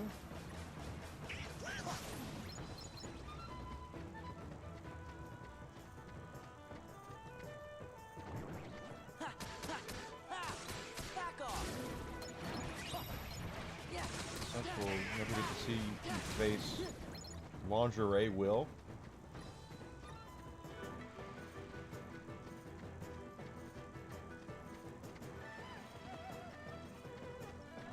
You mean lingering? The lingering guy?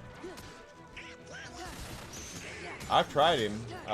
He's really hard, so to say the least. Square Enix is really good about the super boss stuff.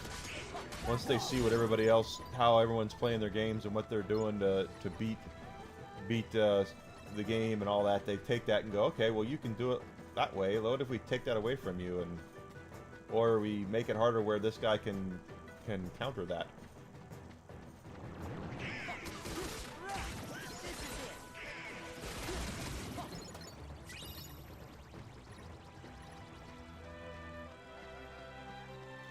Drive level 3.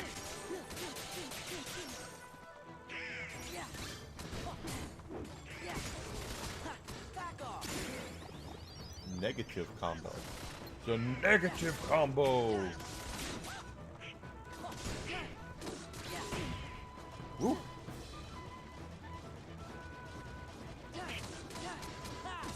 It's over. I think the negative combo, what does that do? I think it takes away a combo hit, right? Decreases max combo on the ground in midair by 1. Equip more to increase to take effect. Well, do the same damage with less hits. Secret boss in Disney Castle. Oh, okay. The final mix of Kingdom Hearts 2 has a lot of secret bosses, or a lot of super bosses because of Organization 13 and adding all those boss battles from Chain of Memories to this version.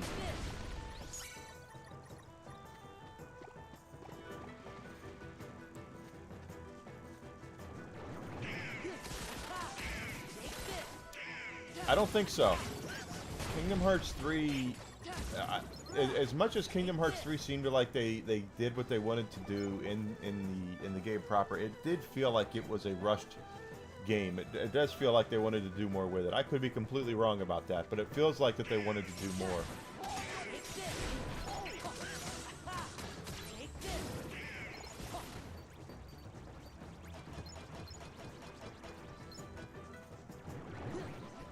Plus, Kingdom Hearts 3 came out at the same time as it came out here. JRPGs-ish adjacent. This is not a JRPG. It's not really an RPG. It has RPG elements, but it's not an RPG. JRPG adjacent games like this are used to come out here, or come out in the West 6-7 months after the Japanese, or a year almost after the Japanese release. So they would take that time to add things to the game while they were localizing it. That's where a lot of super bosses originally came from with Final Fantasy games.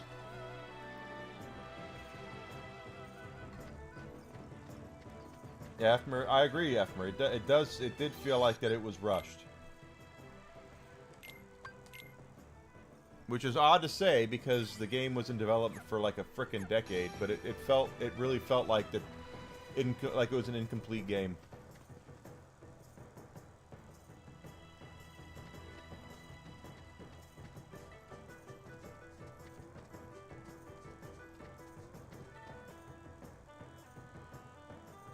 Like they wanted to do more with it, and they just didn't.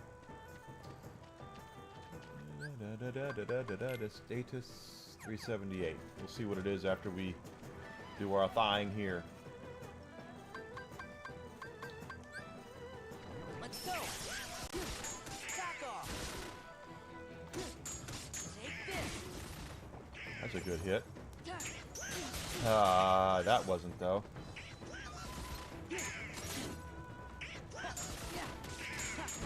It's over.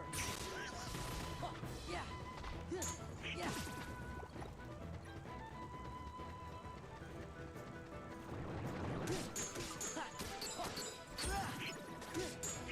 Take this.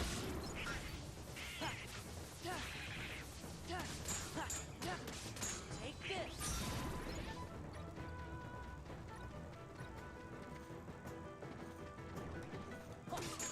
Back off. Yeah. Oh, thank you, Sydney. Yes, hit the like if you're here. I'd appreciate that. But yeah, I definitely. Well, the DLC felt a little weird to me. I don't know about anybody else, but it just didn't. Something about it just didn't feel right. Like it didn't even belong. Like they were like, oh, okay, we need to do DLC for it. Let's do it like this.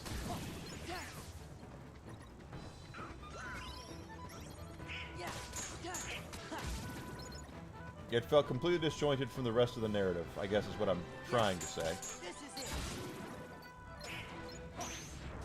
But I also thought they were going to kind of tie a bow on Kingdom Hearts at that point because of how...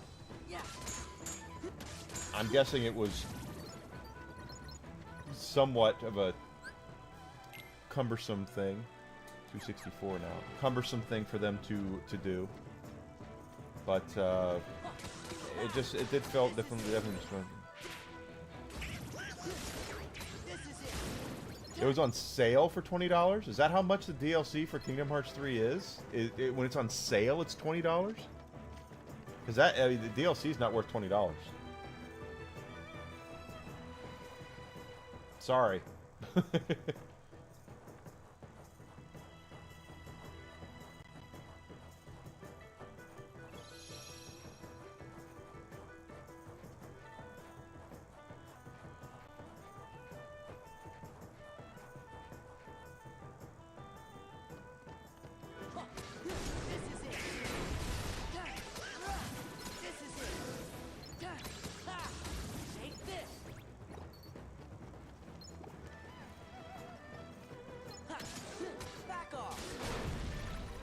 $11.99. That sounds a little better.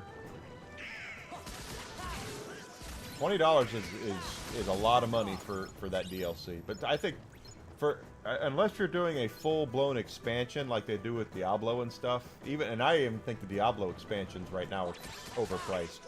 But you have to offer a lot for $20. I miss the times when DLCs would come out for $10.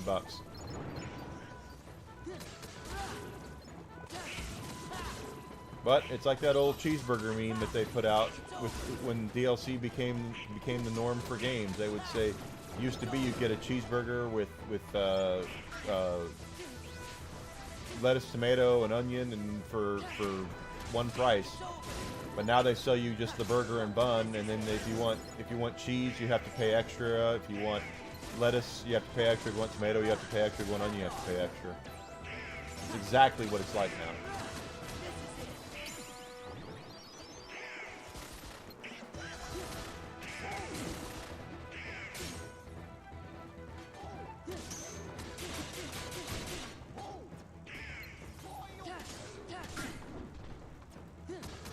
Now that you can tell that when they bring out a game now, like that they're saving stuff for downloadable, for DLC later. That's the norm now, which is giving someone a finalized product is very rare.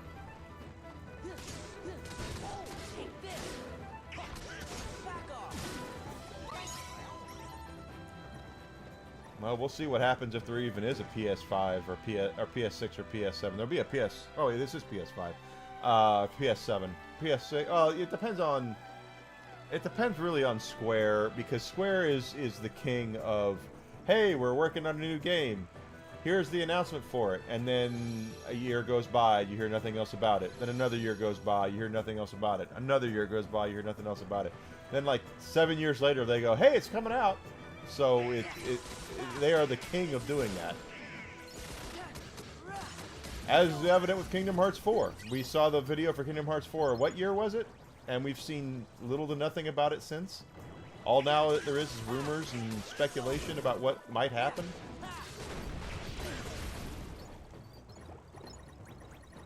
I didn't mean to do that, but that's okay. No one does it like Square does with that stuff. No one. Give me strength.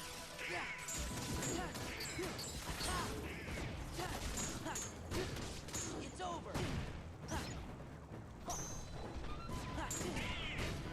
Oh, goodness. It's over. Yeah. Yeah. Yeah, take that. Yeah. 2022. So that was 4 years ago, and we've heard nothing about it in 4 years. So this is typical Square. Very typical Square. They announced something 4 years ago. We hear nothing about it. All we hear are supposed rumors and speculation.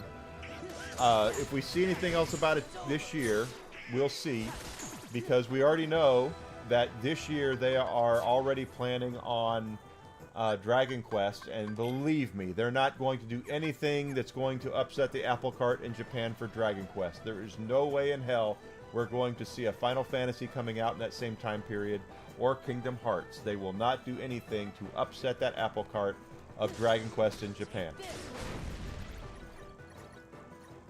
Dragon Quest is the most popular game series they have in Japan, and they will do nothing to disrupt that whatsoever. Nothing.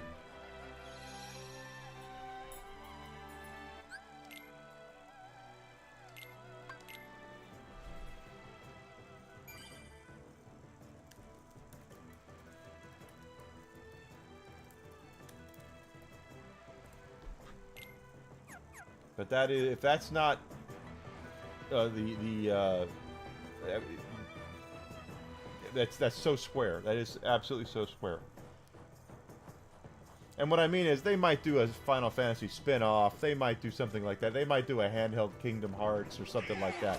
But like Kingdom Hearts 4 will not release within the same 6 months as they do Dragon Quest. They will not do that. Dragon Quest is the king in Japan. They know that. That is their bread and butter. They can count on it.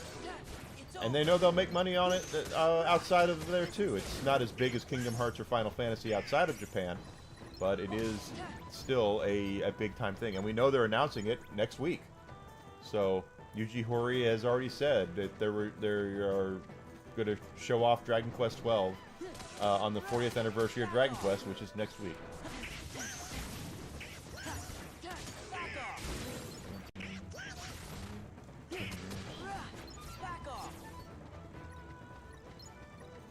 In 2014.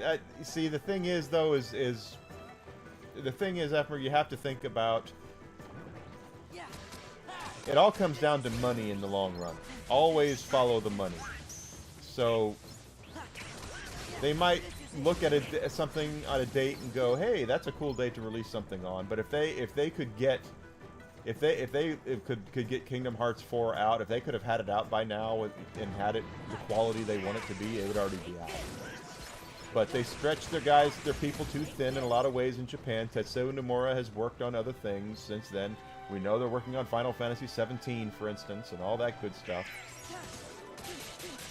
But in the long run, it always comes down to money. It all comes down to what they have planned money-wise. And yeah, they know that when the launch window they want to get it out by. They absolutely do. But because of that, they delay other stuff, you know. Yeah, we announced Kingdom Hearts 4. Cool. Well, Dragon Quest is coming out. Okay, we'll push back Kingdom Hearts for another 6 months. What do you think of that? Okay, cool. In the long run, it always comes down to money, though. Always, always, always.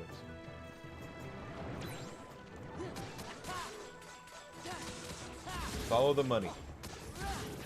If they could make it to where they had a Kingdom Hearts out every year, they would do it. But they can't do that because the quality would suffer, and they know that. Back off.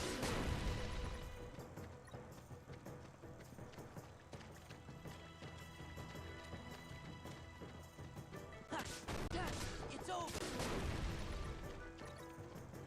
That's what it all comes down to. Always comes down to the almighty dollar, or yen in this case. And they bracket their releases the same way that movies do. There's a reason why whenever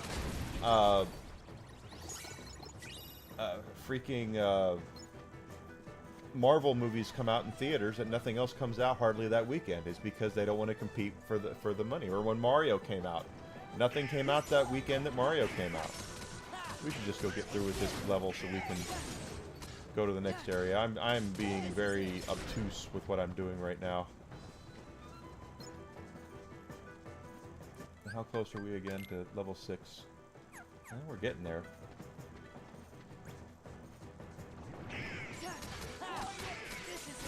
So if and they do it in gaming too. When you think about it, well, it used to be that way. Nowadays with digital distribution, things are a little different.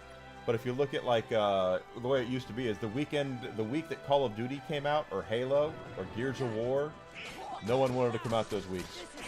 So they would bracket those dates off, and I can tell you, oh, I wish I could.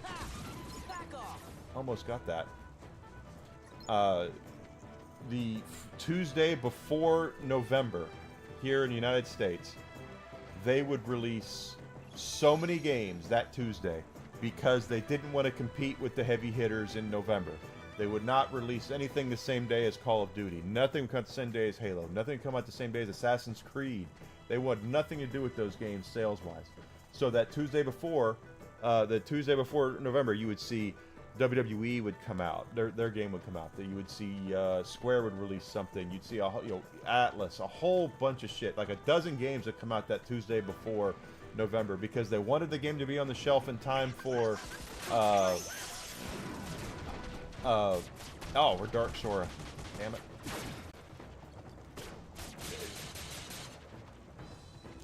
They really wanted they wanted to have it on the shelf in time after the day after Thanksgiving, but they didn't want to compete with the first 48 hours of Call of Duty or Halo. And that is gaming used to be the way that a game would come out and in the first 48 hours it would sell its absolute best. There were exceptions.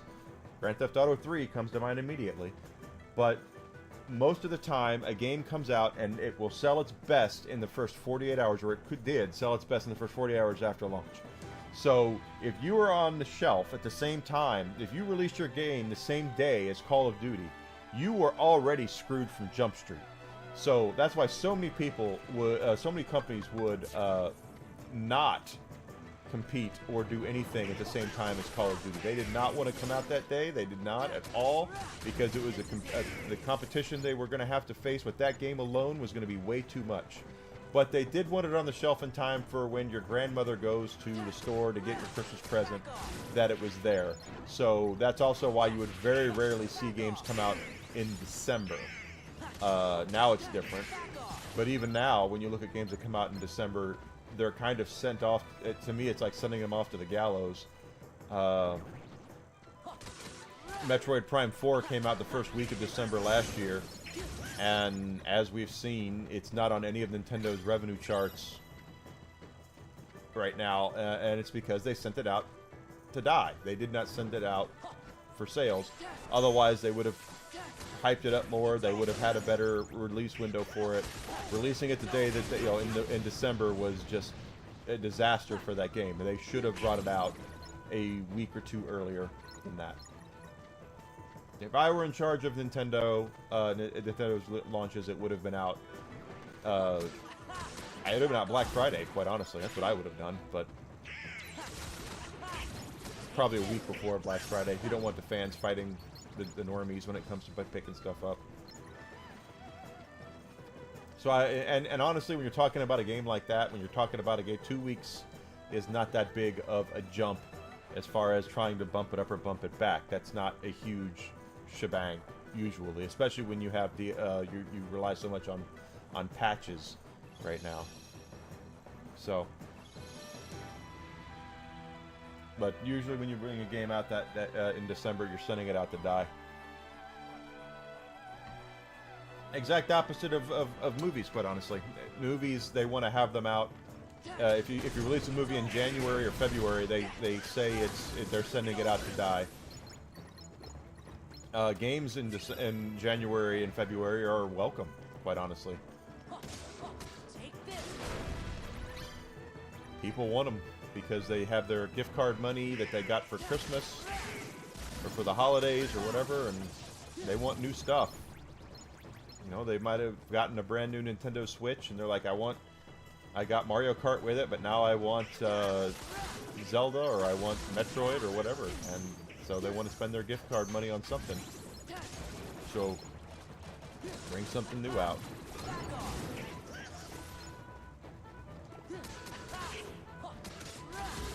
Used to be that the time to release, the worst time to release games was in the summer. Used to be the worst time to release games. Except Rockstar. Rockstar was always the exception to the rule. They would release Grand Theft Auto in the summer and people would still chew it up, but eat it up. But it used to be they didn't want to release games in the summer.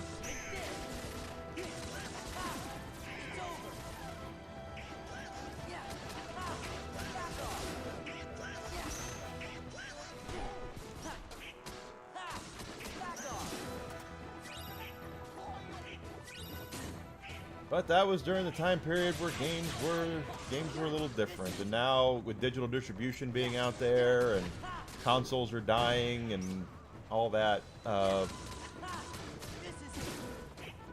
it's just different now. And the rise of the independent developer, quite frankly, where they can self-publish, which is probably even more of a reason why things should change the way that they have, is you see independent developers no longer have to kiss the ring to get their stuff out there in front of the eyes of the general public. If you look at a game like Shredder's Revenge, Ninja Turtles Shredder's Revenge, 15 years ago that wouldn't have happened. What did I just do? You idiot, Enigma.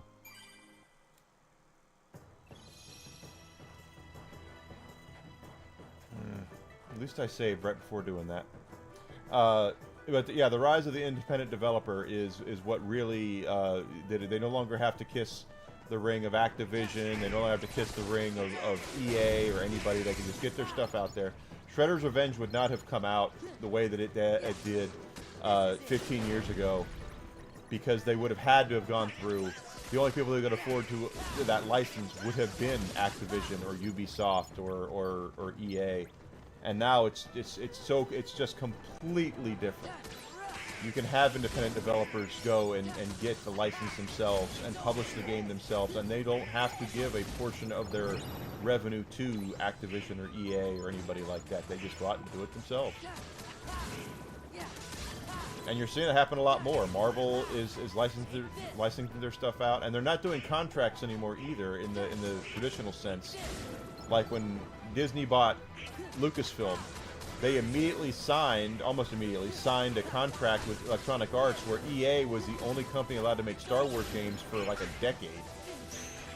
And it really didn't profit EA that much for several reasons. Several reasons, but for lack of a better terminology on it, when the contract ended, Disney was like, why are we limiting ourselves to one developer? Let's let anyone who wants to make a Star Wars game come out and make a Star Wars game. Now again, it's not working out for a lot of people making Star Wars games right now, just because of several reasons, but things are so much different now than they used to be. But things are also still done via contract for a timed contract. That's why I'm so big into telling people to get physical backups of their games, because in the case of like Shredder's Revenge, the independent developer and publisher that have the rights to that game right now are under a timed exclusivity for that game, under time for that game.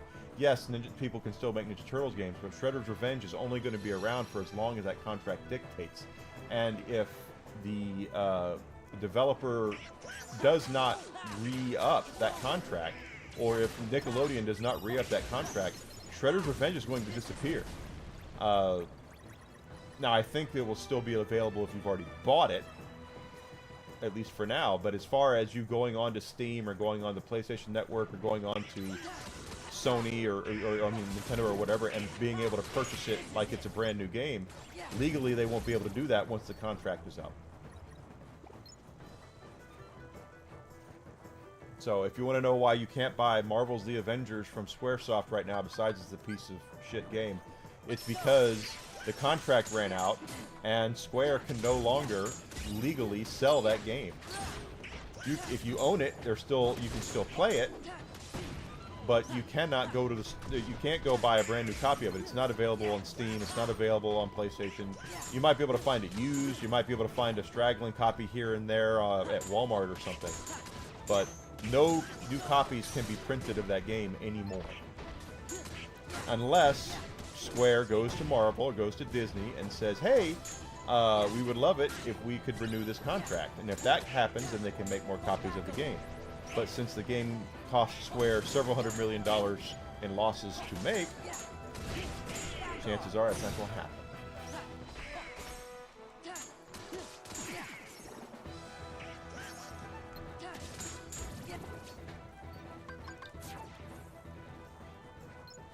So, that's what I mean by follow the money. Always look at the money. People get into gaming because they love it. People stay into gaming because it's how they put food on the table, put a shirt on their back, put a roof over their head.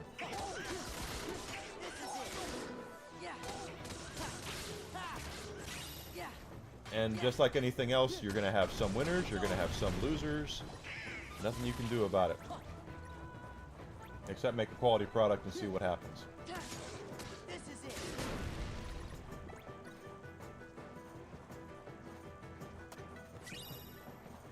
Where are we at now? Well, only 94 away from level 6. Thank God I saved right before I reset the game like a frickin' moron. I only lost one run in that cave.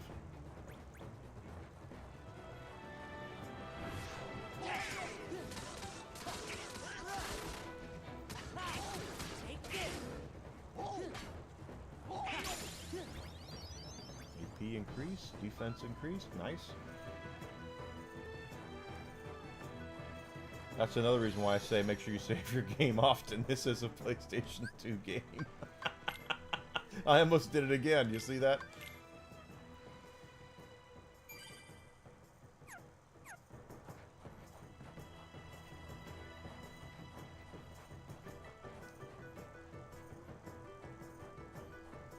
So yeah. Why do they keep making Kingdom Hearts games? Why do the contracts keep getting renewed? Why are they still available to purchase brand new? Because the games make money, and Square's made a lot of money off of it, and so is Disney. So it behooves both companies to have these available. Usually the way the contracts work is real simple. Now, I don't know whether they are like now, but it used to be very simple. That if you had the idea, I always use Batman as an example. If you have a great idea for a Batman game, and you want to make a Batman game, and you go to DC/Warner/Paramount, about to be, and say, hey, I've got this great idea for a Batman game. They've all written that over. That's right. I had one of my very first girlfriends did that to me. I was so pissed at her. But if you had an idea for a Batman game, and you're like, I have this cool idea for a Batman game, you get a meeting with James Gunn or whoever, and you say, I want to make this Batman game. Here's my concept art. Here's an idea what I want to do. It's going to be this. You might have a demo. You might whatever. You take it to them, and James Gunn and Peter Safran will look at it and go, hey, this is great. We love this. I think we can, this will be great. You can make this. That'll be, and I'm going to throw a number out there that I don't know, but I'm going to say that'll be $20 million. And what it is that whenever you want to make a game based off of a legacy IP like Batman, or like Disney in this case, the risk always falls upon the developer. It's not DC's fault if your game's a piece of freaking crap or doesn't sell well. It's over. Yeah. They want to make sure that they get their stipend up front, and all the risk is on the video game publisher and developer for it. Which is another reason why you're a lot of times your movie-based games back on the Xbox and PlayStation and before what we have now were usually really bad, was because the publishers would spend so much money in acquiring the license alone that there would be no money left for development of the game. So you would see a lot of games that would come out that were just incomplete, buggy pieces of shit because they spent all the money in getting the license and not actually developing the game. And sometimes you'd see an independent developer who was sold their idea of a game to who was selling their idea of the game to a publisher, and the publisher would buy the rights to a movie license, like let's just say Transformers, and Activision would say, oh, cool, we have this really cool game that these people are making. We bought the rights to this. What if we had them turn it into a Transformers game? And they would go to them and say, we want you to make it into a Transformers game. And they'd have to do it. 100%, 100%. So, there's your little, I've done videos about that on my YouTube channel. There's your rudimentary, I know there's more to it than that, that's just rudimentary way of entry-level negotiations with a legacy IP. You want to make a Batman game, that's fine, but you got to pay DC Comics to do it. DC will probably tell you great, but you have to pay up front, and you have to you're the one who takes the risk. So before you even put pen to paper, before you do anything as far as making your game goes, you're already in the hole, whatever that stipend is to DC or Disney or whoever you've negotiated with. So that should go into your hopper when you're thinking about, if you're in that kind of business, to think about what you need to sell your product for, how much development time and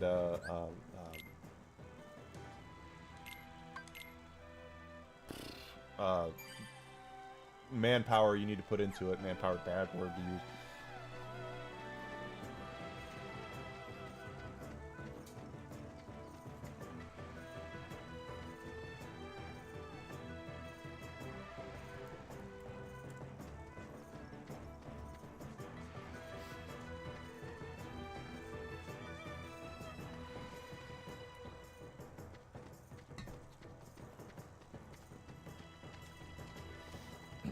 And that's also something you should think about when it comes to, because I know there's a lot of folks out there that look at box office for movies. Oh no. Can we get, okay, here we go. There's a lot of folks out there for like box office that look at box office as being the end all be all. And it is. It's a majority of a film's earnings, absolutely. But you also have to look at licensing agreements and licensing deals. Superman, for instance, last year, I know a lot of people say it lost money.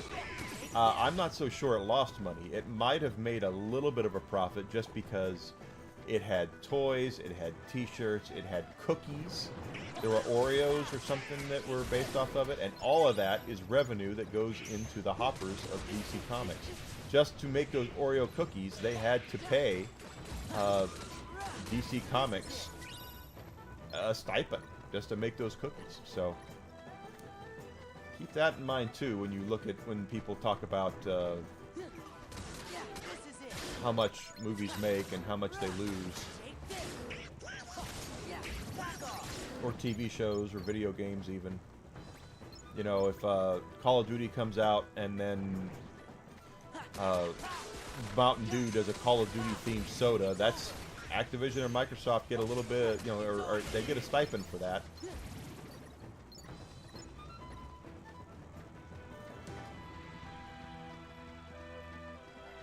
And again, I'm not saying that these movies and such have not lost money, because most of them have. But it's not nearly as much as what they would think. Sometimes there are stuff that makes money based off of merchandising and stuff like that. For more on that, look at what George Lucas did. George Lucas wrote the book on how to merchandise and make money on something without even having to release a movie. You know, Star Wars was selling toys and T-shirts and posters and shit before the movie even hit the theaters. And then after it hit the theaters, they couldn't keep stuff in stock. And I can tell you, back in the 80s myself, because I sound 50 years old, you could go into a store and there would be a metric ton of Star Wars themed merchandise, from underwear to, like I said, T-shirts. I can remember my mom one year, they used to have these cake pans, and she had one that was in the shape of R2-D2 for me. So I could have an R2-D2 cake for my birthday when I was like 5. So yeah, it's, and they make money off of that. Everything that's done all that, and there's money to be made. George Lucas wrote the book on how to merchandise and how to make money off of something outside of the movie. And then the Ninja Turtles perfected it. George Lucas wrote the book, and the Turtles, Eastman and Laird, read that book and said, "We can do that times 10," and that's exactly what they did. For everything that Star Wars did, Ninja Turtles did it 10 times more in the late 80s.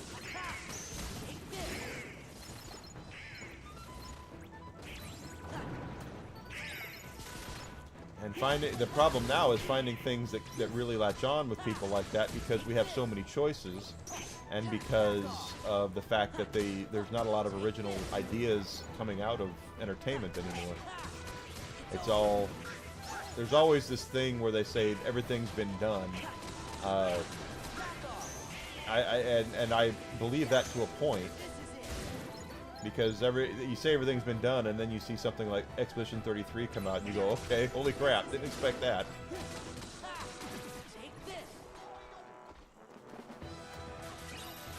But it's just that you have a lot of folks in charge of these IPs now, these legacy IPs, that really have no idea why they're popular and what made them popular to begin with, and don't understand, and just think if they slap the name on it and just go, we're going to make this and people are going to come to it, and then they realize, because they don't know why the fans have kept it alive for as long as they have. Lightning McQueen, exactly. That's what I'm saying, is that people forget that stuff, that when you go to the store, you see those cake pans and T-shirts and party hats and you know, the paper plates. You know, you can go to your store right now and find like Captain America themed stuff like that. Disney Marvel gets a cut of that. They charge to have that stuff made. And I think people forget that sometimes. They look at the box office and just go, well, Marvel movies haven't made money in a long time, and there's a lot of truth to that. But that doesn't mean that they're not making any money, because they're still selling T-shirts and video games and posters and party hats. And yeah, I remember when Disney took over Lucasfilm, I went into Target one day and they had Star Wars barbecue tongs for the grill that were like shaped like a lightsaber, and I was like, okay, we've officially jumped the shark when it comes to Star Wars merchandise, that I could get Darth Vader's lightsaber to turn over barbecue ribs on my grill.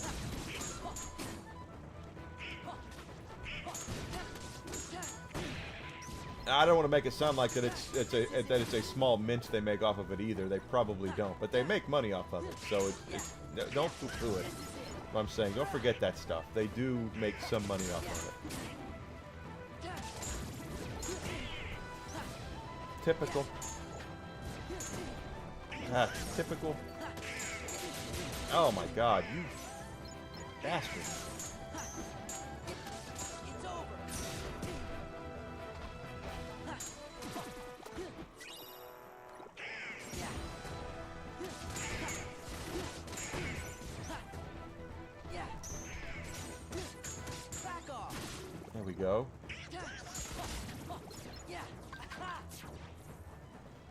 That should put us pretty close now, right? 13 more for the next level.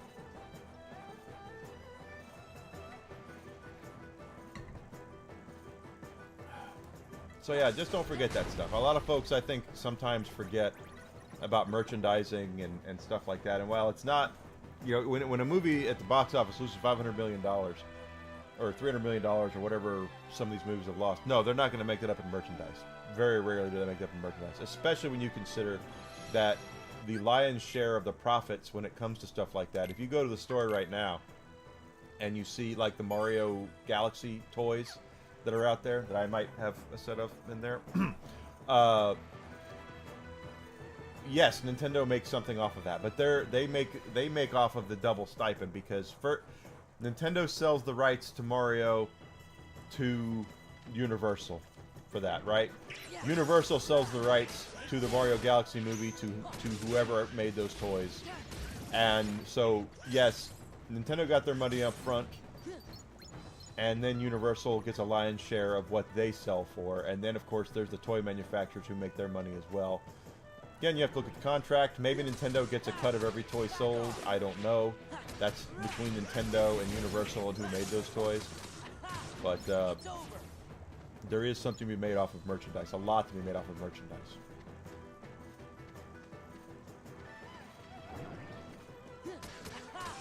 I bet it is.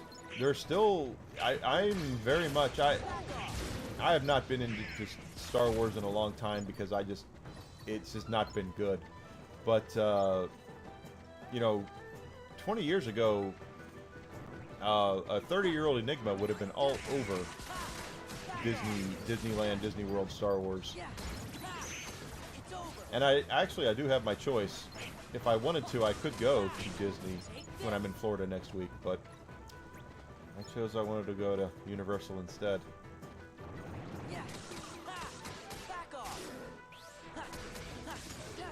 Funny story, I was when I was a kid, the Star Wars lightsabers were nothing more, and I'm dead serious when I say this, you can probably still find them somewhere on eBay, were nothing more than clear plastic tubes. You would go to the store, and for like 20 bucks, you would get a clear plastic tube that was molded to look like a lightsaber, a full lightsaber. It didn't retract, it didn't light up, it was just, and we're talking like 40 years ago, guys. Like this. Like my microphone here, okay? It was just a long plastic tube, and the end was cut to where when you swung it, it would go, whoa. That was our lightsabers. Oh, you did? That's awesome. Because Universal, I definitely want to do. That's what my reasoning was. I want to go to Super Nintendo Land, and I want to go to Hogwarts. So, because even at 50 years old, I do like Harry Potter. What can I say? But that was our lightsaber. Was that clear plastic? With that not clear plastic, but that hollow plastic tube was our lightsaber. 20 bucks. And you get a plastic tube that looked like a lightsaber. You'd swing it, and it would go whoa, whoa. We didn't have what we have now. It was probably 20 some odd years ago. I was at Wizard World. I have friends that used to work for Funimation, which is now Crunchyroll. They own the rights to most of the anime we have here. More importantly, they were the ones who really brought Dragon Ball Z into what we know it as now. But anyway, but because they would come up here to Chicago, I would go up there and I would work their booth for them, and I would get free admission to Wizard World.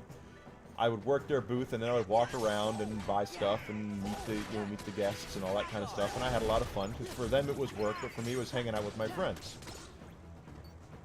And I was at Wizard World, and I was walking around, and I come across the MR Replicas booth, I think is what it was called, MR Replicas, and it was a bunch of guys standing at this kiosk, okay, this booth, and they all had lightsabers, and they were playing with these lightsabers, and they were bashing them together and having fun, and I looked at those things, and I went, okay, whatever.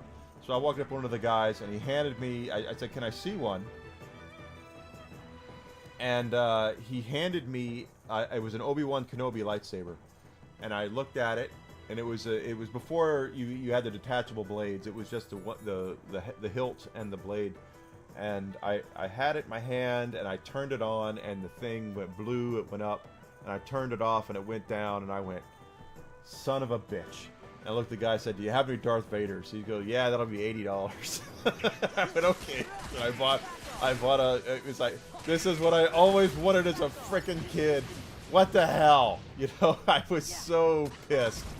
But it was so, I still have it. It's right over there. But it's just, I was like so pissed off. I was like, why did I have this when I was 10 years old? This is what all I wanted as a 10-year-old was a freaking lightsaber. Lightsaber toy, you know? So cool.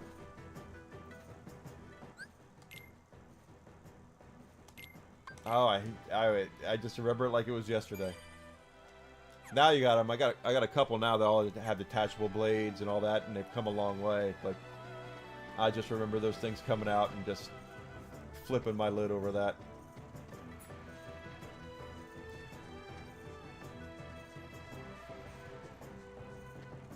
I was very, very pissed off.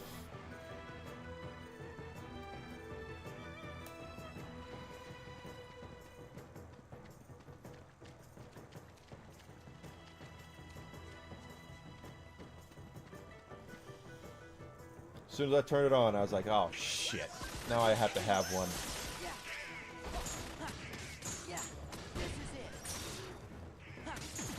Plus, the $80 was a bargain because after they went really mainstream with them, they went up a lot.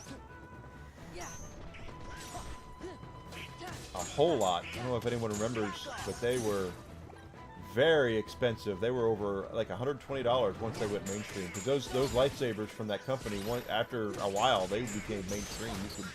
You could walk into gift stores, and even GameStops carried them for a little while. Very, very cool little things.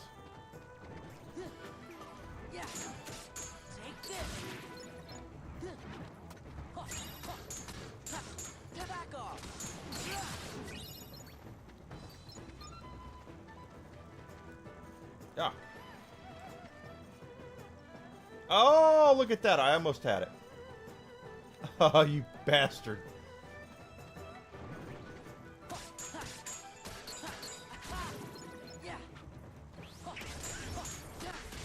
Yeah, that's something if I ever get to go to Disneyland or Disney World, I will definitely probably do that. Make my own lightsaber hilts, all that. The ones I've got a Darth Vader. I've got, actually I have a Mara Jade that I bought from somebody else. Mara Jade's like my favorite Star Wars character to ever be in a movie or TV show, at least to this point. Please don't screw up Mara Jade, Disney. And then I got one for when I bought the limited edition of Star Wars Jedi Soul Survivor or Last Survivor, something like that. It came with a replica of What's-His-Face's lightsaber, How Do You Do These lightsaber. So I actually have that too. And that thing weighs a metric ton.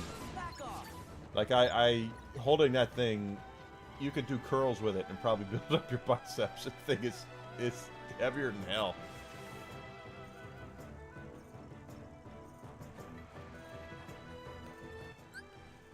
Nope. I want to look at the status. Oh, next form level. Okay, so max form was alright. Next level 0. It says 7, but it's 6. Okay. We don't have to worry about leveling up that form anymore.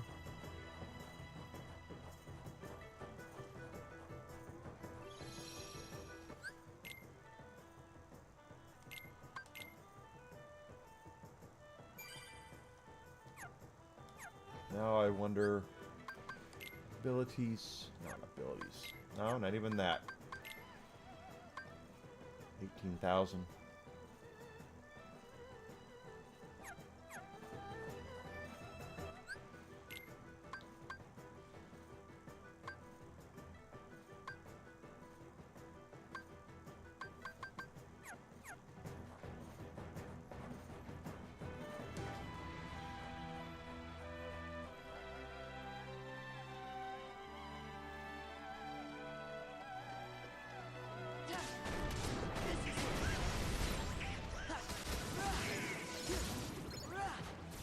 Yeah, it's what is it, $200 or $300 now to build yourself a lightsaber there? Knowing Disney, it's probably even more than that. Biggest problem with Disney right now is they're pricing themselves out of being a family vacation anymore. That's the big problem. And it's happening all over the board with a lot of entertainment, and that's even video games are going that route. You know, if they're gonna charge you $1,000 for the next PlayStation, and they're not gonna sell you, and the games are gonna be $80 and $100, and they're not going to give you physical copies, there's gonna be a lot of people who turn their nose up at that. There's a price of everything's going up, and wages have not been going up. So as long as that happens, and the price of things that people don't need keep going up as well, and there's no respite for it, you're going to make it to where people have to choose between buying food or buying a video game or going to Disney. They're going to buy food. And that's going to really impact their bottom line. And they don't realize that right now because they think everything's all hunky-dory. But it's not going to be that way forever. How much are the wand? Oh, I don't know if I'm going to do the wand thing. I don't have a wand. I know they used to do, I could walk into Barnes & Noble back when they were more prevalent, and you could buy replicas of Harry's wand or Hermione's wand or, you know, all those wands. I never bought one of those. Magic Kingdom, $209 per person for one day. $209 for one day. That's a ton of money. I'll tell you this. I'm a wrestling fan. At least I used to be a really big wrestling fan. I've been to some wrestling pay-per-views, and when my brother and I went to WrestleMania 22, because that's the last time they were in Chicago, we paid $250 a seat to go to WrestleMania. And I thought that was expensive. So, I thought that was really expensive. Then, this year, I got an email from WWE that says, hey, we still have WrestleMania tickets in Las Vegas. Come check at Ticketmaster to see what the prices are. So, just for fun, I went on to Ticketmaster's website and thought, oh, I'll get, just to see, because I don't live near Vegas. 60, 70, that's not too bad. I expected them to be more.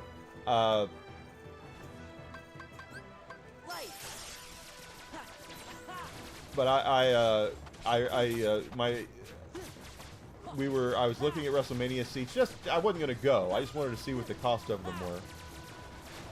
And a floor seat to WrestleMania this year was $16,000. $16,000. I don't. Even if I had that kind of money, I wouldn't have spent it on that. Yeah, that's right. Back in WrestleMania 22, I was. But yeah, it's 16 grand. I was like, if I am paying 16 grand, I better get an HJ from every single of the female wrestlers of my choice. And I want free merch too. I want more than the chair. I want a poster. I want autographs. I want everything. And I want a night with the Bella Twins. If I'm paying 16 grand, you better make it worth my time. You better make it worth it. That's a lot of money for WrestleMania seat.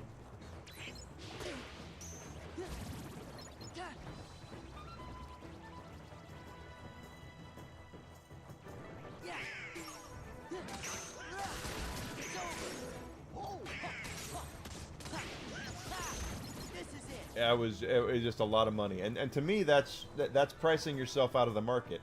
And one thing I will defend, and there's not a lot to defend about the man I'm about to talk about, so I'm not at all defending his. They were unhinged. I'm not at all defending the actions of Vincent Kennedy McMahon. I am not. But one thing I know from listening to interviews from people that were in his inner circle and podcasts and stuff is that Vince would actually use. He wanted families to go to wrestling events, so he would use like the circus and ice capades and traveling carnivals and things like that, and used that price as a guide for what he could charge for seats to wrestling shows. Now that he's no longer there, that shit ain't happening anymore. There's no way he would have allowed $16,000 to be charged for a floor seat to WrestleMania.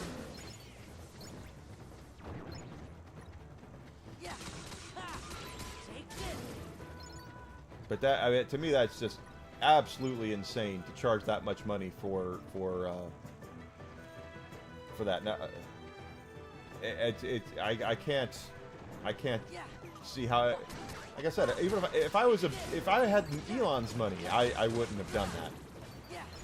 There's so many other things you could do with $16,000 than spend 4 hours at a wrestling event. I'm sorry, especially when you could watch it on TV. And it'd be, you know, more, get a better seat.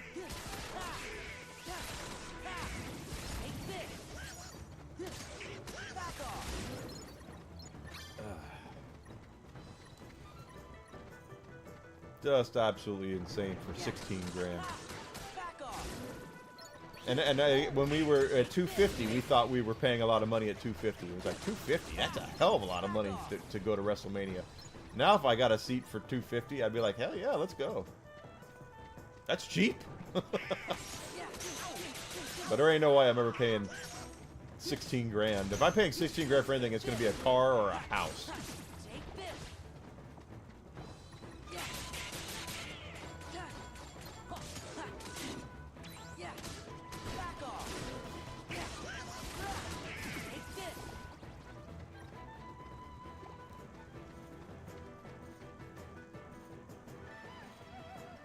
Yeah, the local events, absolutely.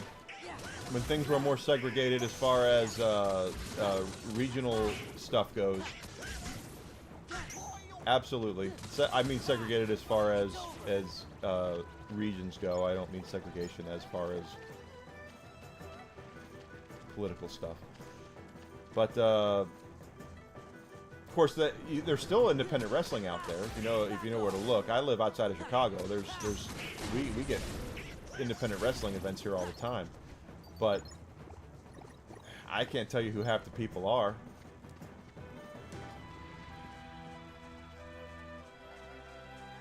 I can tell you that back in the 90s, my brother and I and a couple of his friends went to a wrestling event in Little Rock. We used to live in Arkansas.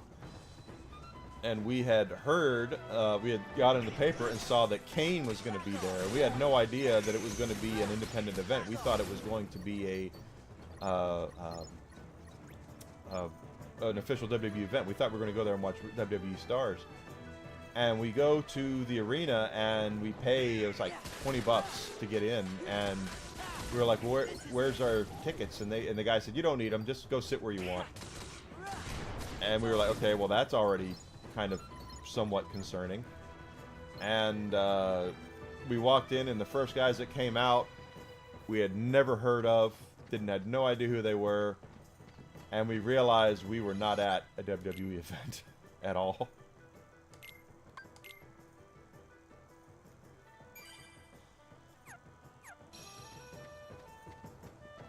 They're WWF at the time.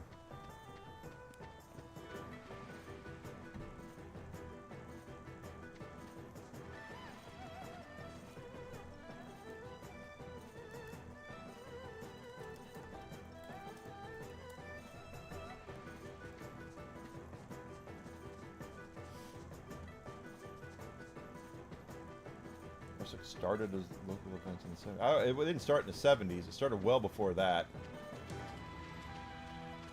But it was regionalized and local. So for those who were kind of not in the know here, basically wrestling was regional. So if you lived in, like I lived in Arkansas for a bit. I live in Chicago now, right? So, or outside of Chicago, there would be a regional Chicago promotion that I would be, I could go see and go support, and the stars here that were big were local stars that we could go see, and others would go between territory to territory. So your local stars, your champions, would be like, no, we did not stay, actually. We really didn't. We realized we were in an event we really didn't want to see. So we kind of walked out during the first match. There was only like 30 people there as well. It was kind of like, wow, okay. But everything was regional. So like here outside of Chicago, this was the AWA territory. The local guy was Vern Gagne. He owned the territory. He was also the champion for a lot of years. It was his territory. So you'd see Vern Gagne, go see Vern Gagne wrestle. Well, there were other wrestlers that were journeyman wrestlers that would spend time in Chicago for about 6 months, and then they would go and move on to the next territory. So you would have, you'd see Vern Gagne take on, I'm just going to say Joe Blow. I'm making somebody up. And he would, fight him for the championship, and it would move on, and then after he would, Vern would beat him. The guy would leave, and he'd go to the next territory, and he'd go fight their champion for a bit, and he would move on and go from there, and all that. And that's how wrestling was back before Vince McMahon took over, basically, the wrestling world in the 1980s. Or at least popularized it. Is he would go into other people's backyards and go, yeah, we know that this is Jim Crockett Promotions territory, but we're going to go ahead and put up shop here and hold an event.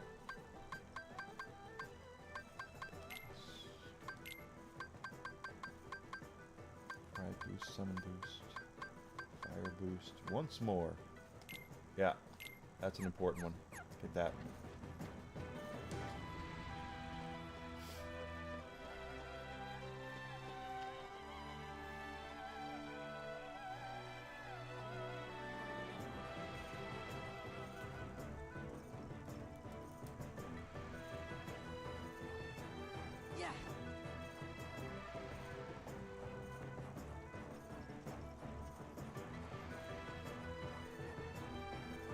Back in the day.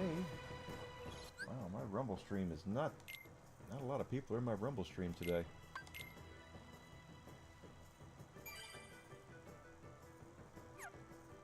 Yesterday I had like 20 people, and today it's like, yeah.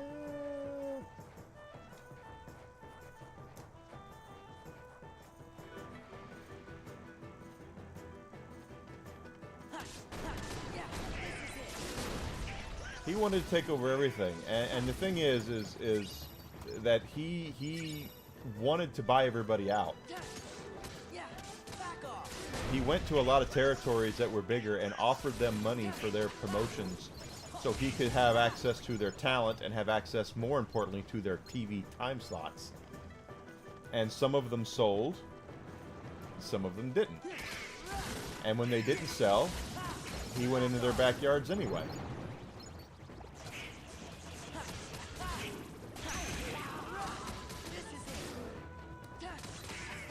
But he, for a lot of promoters, he actually did try to do things the right way. Again, I'm not defending the more recent actions of VKM. I realize he's a dirtbag, and the things that if he's guilty of the things that he has done, it's even worse. But a lot of the guys that he was trying to buy the promotions of were his friends with his dad, so they knew him, and they were trying. He wanted to at least get them under the umbrella, and a lot of them laughed in his face.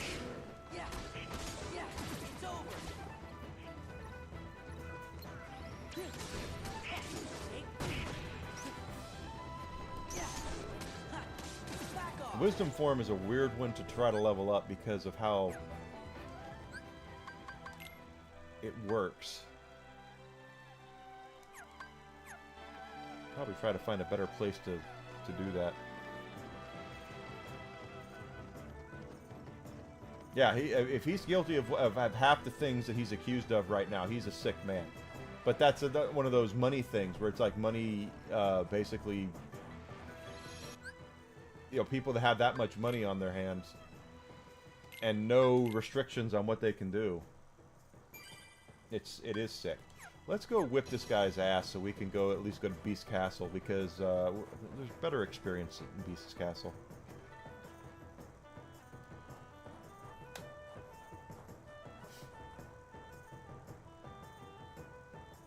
Used Blizzard with wisdom. Will Blizzard be better with that?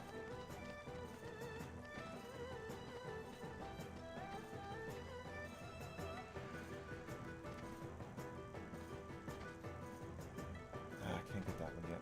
Oh well. Use Blizzard. Okay, I will.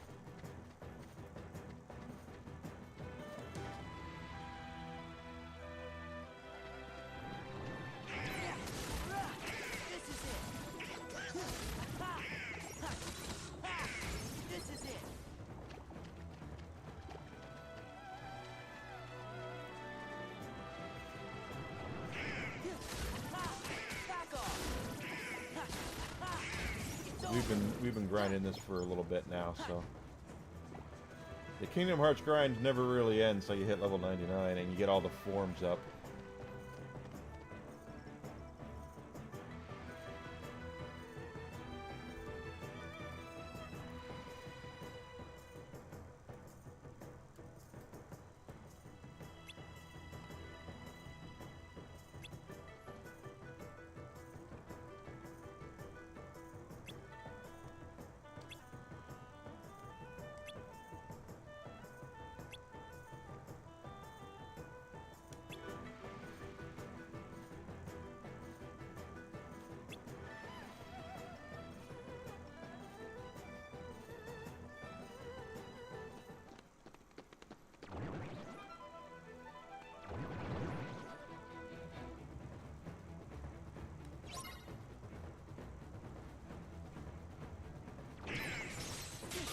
Oh, look at that.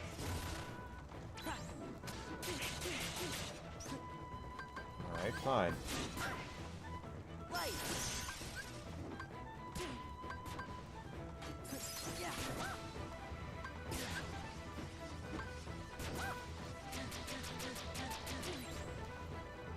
What am I doing?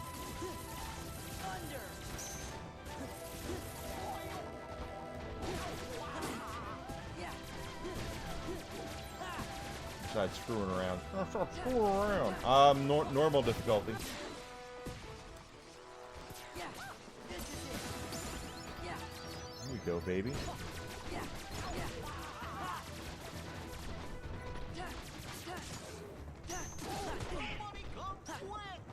I'm right here.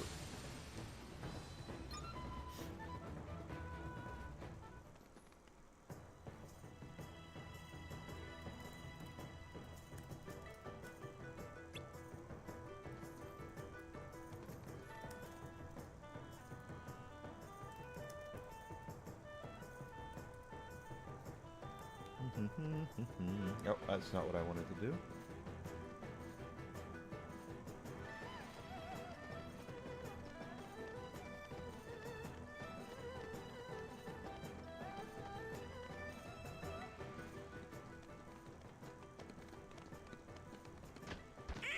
Open up!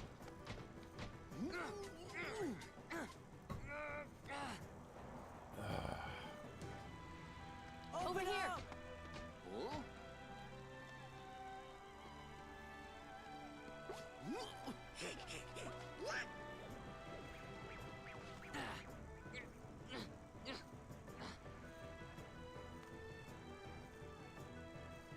Trying to be golden. Trying to be good. You stay golden, pony boy.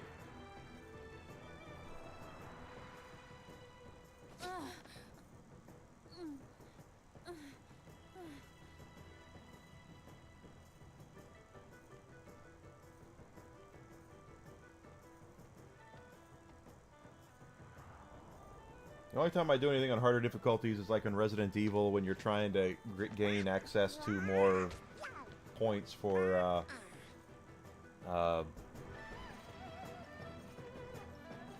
unlimited ammunition, stuff like that. Wait!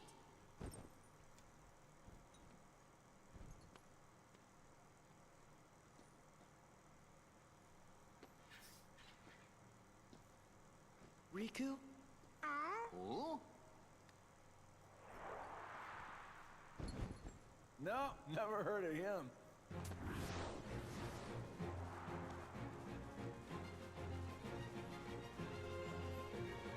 Alright, those crossbow guys are going to be a little bit of a pain in the ass.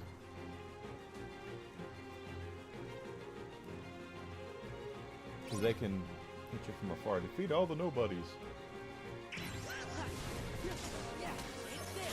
But we are strong enough that they shouldn't be that bad. It's over. This is it. And there we go. Now they're starting to shoot a little bit. They're a little bit of a pain, but it's alright. We got it.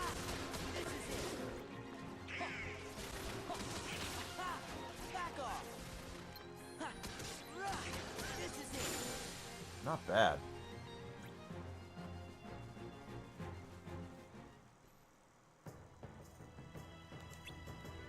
It wasn't Riku.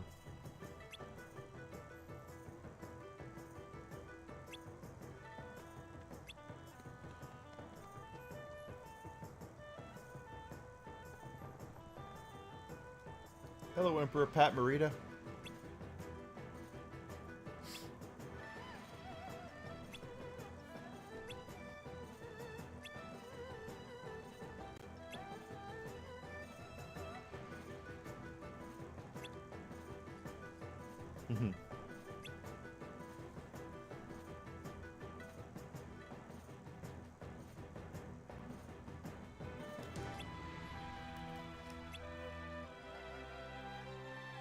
It was rather rude. Yes, it was Riku.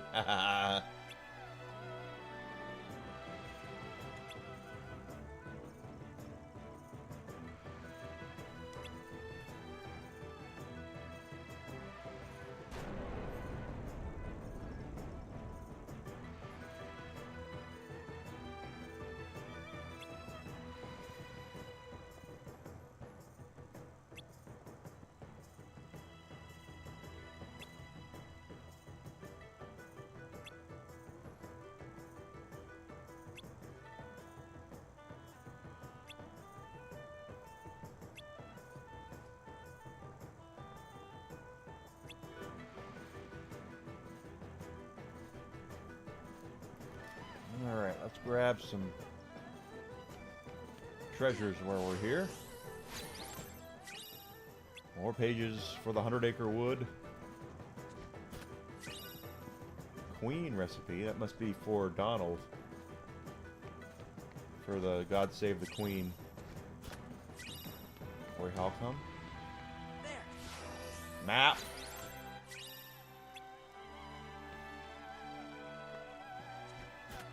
See, and there's another puzzle piece right there, but and two of them, but we can't jump high enough to float over there and grab them, so have to wait.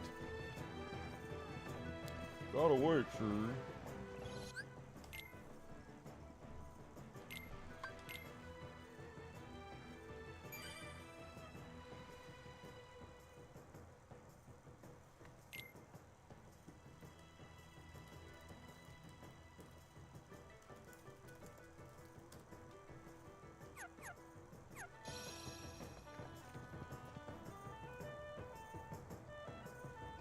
And I think God Save the Queen is one of Donald's, if it's not the best, it's one of the best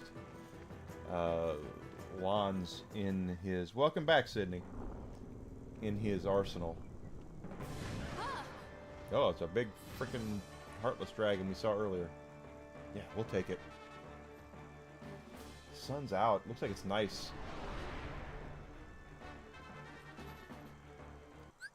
It's whiskey time. Give me guys 1 second to actually medicate my dog.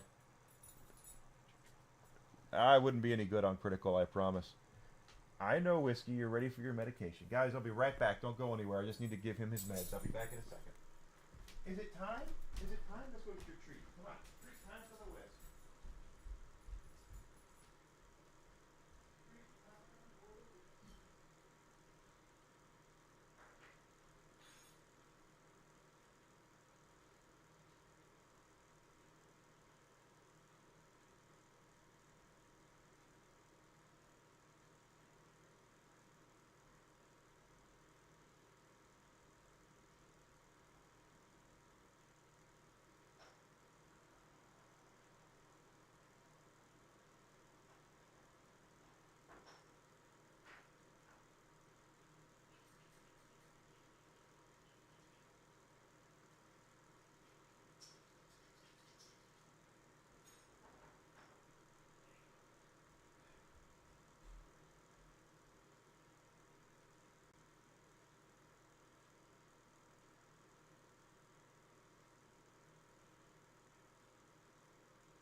good boy, everybody. He took his treat. He took his meds. Alright, what are we doing? It's the best for Donald. It's stupid about the ultimate weapons. You don't give it to you after the game is over. Huh? Interesting. You want to come up here? Come on, Whiskey. No, you want to go up there? Alright. Do your thing. We'll see what he does. Whiskey's pretty good at acting like he doesn't want to come up here, and then he'll come up here.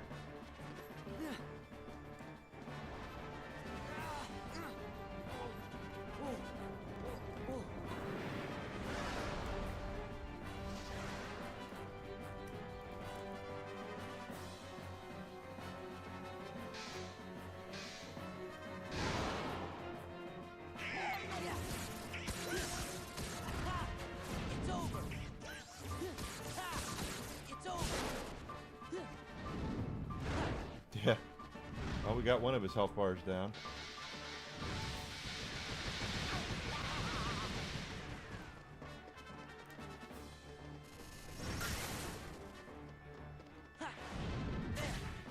Yeah. Oh, that was the wrong one. Okay. Well, go up there. There we are.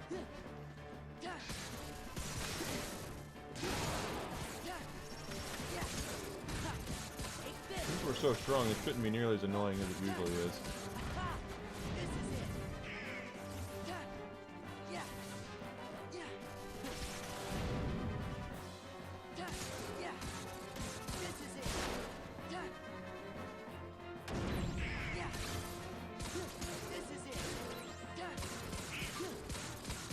This is it. Yeah. Yeah. Back off. I was taking a shot. Yeah. My dog's name is Whiskey. No, I don't have a drinking problem.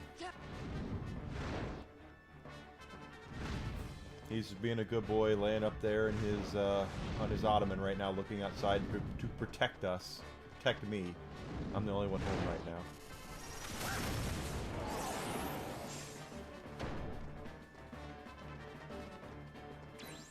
Yeah. Back off.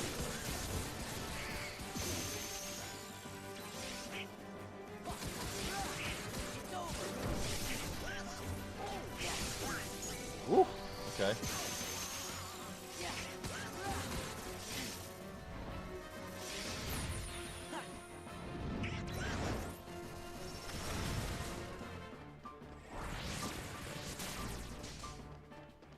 Okay, you're gonna come on down here. We're just gonna run around.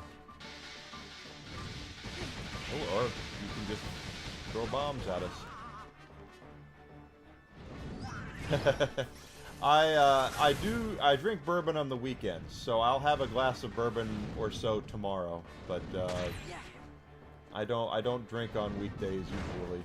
I have some wine every once in a while, but I've been cutting down on that stuff.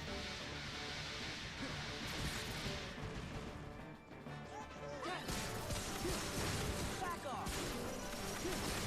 Yeah. There we go. Upgraded the thunder element, which makes sense since he was a thunder boss.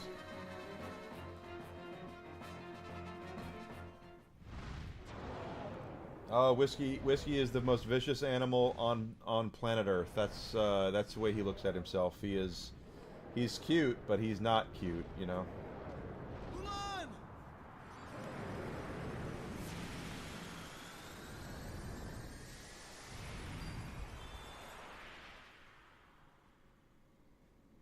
Way to go.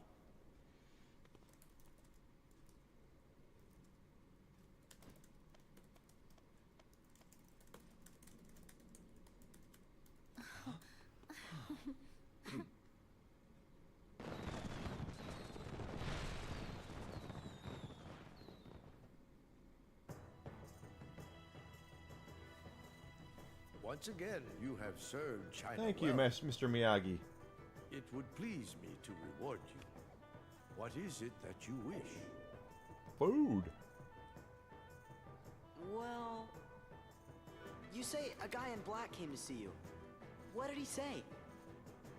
That is all you request? Yes. Dragons have crossed our land and left a great web of paths. These dragons wield much power, and they are And the that is source Pat Morita's of voice, many guys. gifts to both The late man great and Pat nature. Morita, Mr. Miyagi But himself, it would seem someone of evil intent disturbed one of who's our actually dragons Japanese and not transformed it Chinese, into but what you call tomato, a tomato. I heartless. know there was a lot of It is my confusion belief back that in the this day. young man came to warn me of that danger. Then I could alert and prepare my troops. Did you? I was about to, but he told me this situation had changed. He said 3 wise guys had arrived, and they would take care of things. That's gotta be Riku. We are 3 wise guys, yes. But what's he doing hanging out with Organization 13? Doesn't mean he is. No idea. But at least I finally know he's okay. That's good enough.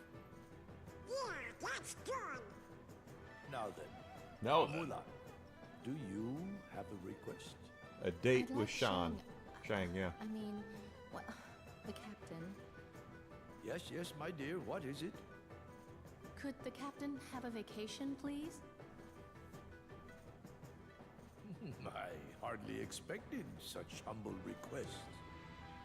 In this case, I'm afraid I must refuse. Captain Lee's responsibility is to protect the Emperor. And yet, Mulan, Yes.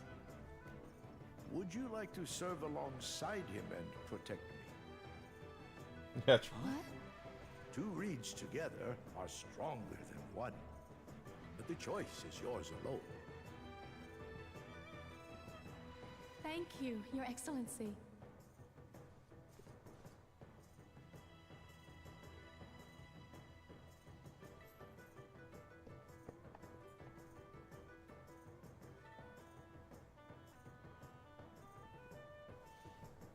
Now the logo of the Land of Dragons will come up, or China as we know it, and that'll be means that we have finished off both of the things here. I have already medicated him, Alucard. Thank you for reminding me. Yes, he's medicated. Okay, so now we've done that. I want us to go to Beast's Castle. We also have torn pages we can do. The 100-acre wood.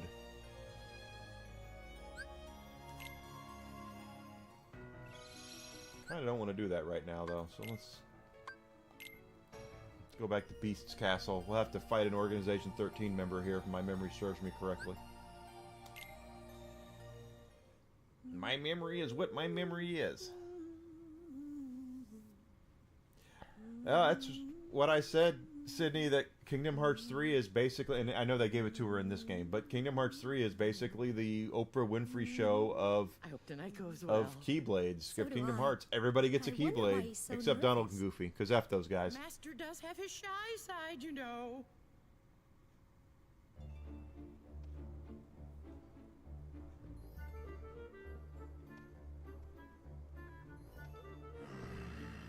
Where do you get a waistcoat that big?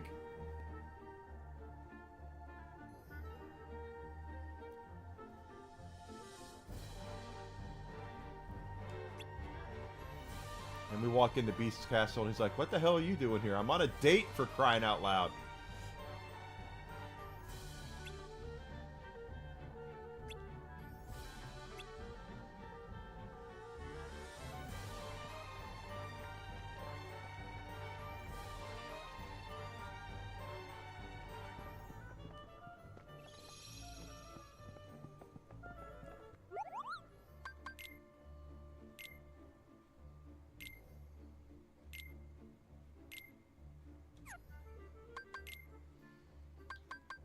Okay, we have to save the queen, so we need a dense crystal, dense stone, dense shard. I think we get those at the end of when we get to the final level. I don't think you can get those here. I could be wrong about that, but I think the dense ones are actually pretty difficult to get a hold of. Well, they're drops from stop going in and out. Go save the game.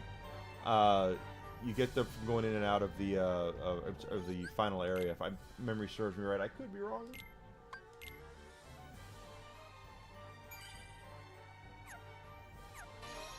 It does sound horrible. And the beast is like, can y'all like get the hell out of my house, because I'm about to go score with Belle and you guys are making this really hard on me.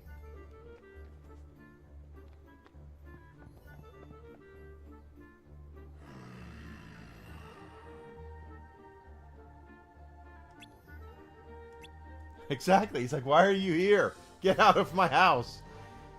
Can't you see?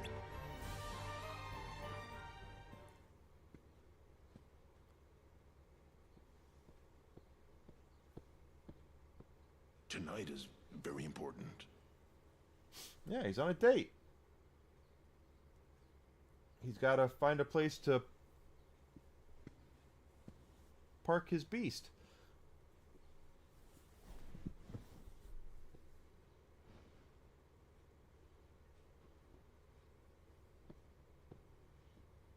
Oh, maybe we came at a bad time. Probably. There's only one way to find out. Donald!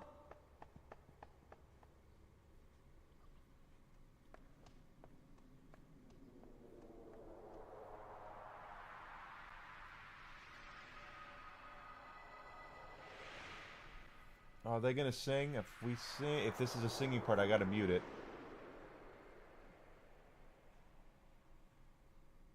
Sora's never gonna get that chance to score. Probably not. He's not gonna ever get a chance to show Now then, Kyrie his monsieur, Keyblade. mademoiselle, please enjoy the evening. Yes! Ha ha ha! Wait a And minute. of course, our honored guests are welcome too. Welcome indeed. Oh, someone else is here. The organization! You don't know when to quit. Yeah, you don't. Well, show ya. Get out! That's about right, Cindy. Not tonight. Oh, don't piss off Belle. She can read.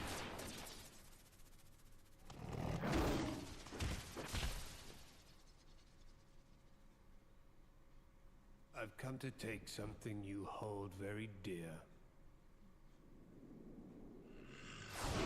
They're not singing, so the dancing Yes, part's not it's a happening. land of glow.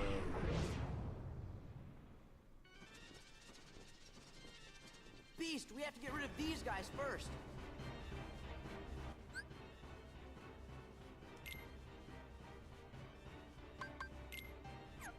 No, it doesn't matter.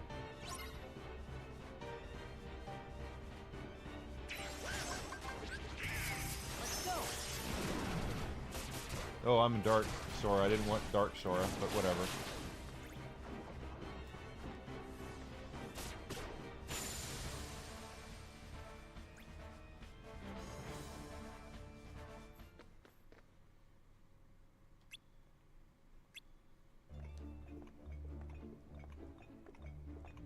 They went after Belle.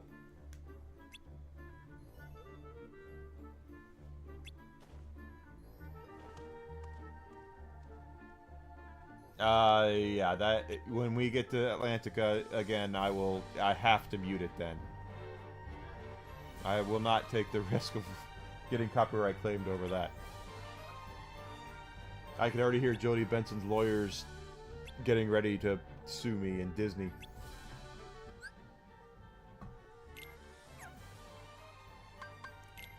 Yeah, we did get... Hold on here. Okay, so... Wow, there's lots of new... Oh, wow, lots of new. We'll worry about that later. Do we have any new puzzle pieces, though? I don't think so.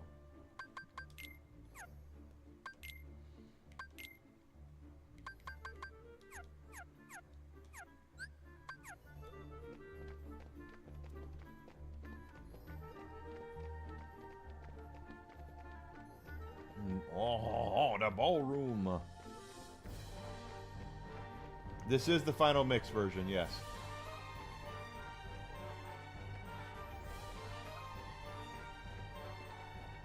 For those who are wondering here. Kingdom Hearts 2 command menu, standard mode. Oh, it should say. Oh, it's balanced gameplay. Okay, yeah, it is, but it is final mix.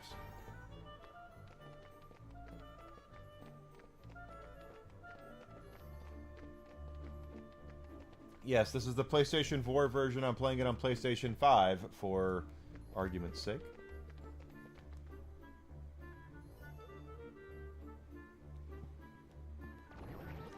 Oh gosh. Okay. This is it. Ha, ha. It's over. Donald levels up. What's over here? I can skip Atlantica, but there is a Keyblade there, and I do want to do it. I just can't play the music. When I streamed this a couple years ago, I actually played it offline. I did Atlantica offline because I didn't know what was going on. I was actually kind of new to streaming at that point, and Twitch kept sending me... they're still sending me the emails now about how they're not making the VODs available because on Twitch because of copyright. When YouTube and Rumble have not said a damn word to me about it. So it's just Twitch being Twitch.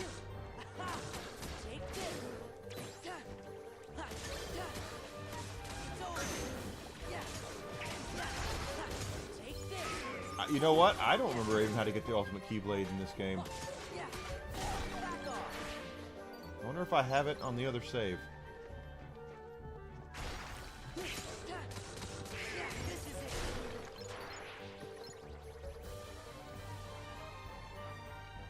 Y'all want to do a little bit of an experiment just because I just want to see.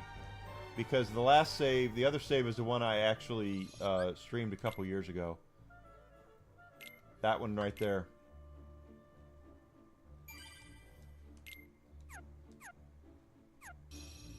We're going to come back to this. I just want to see if I actually have it.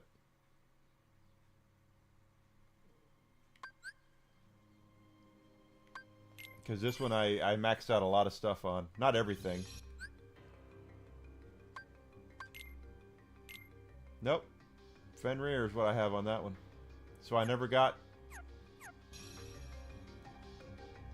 There's no Moogle here.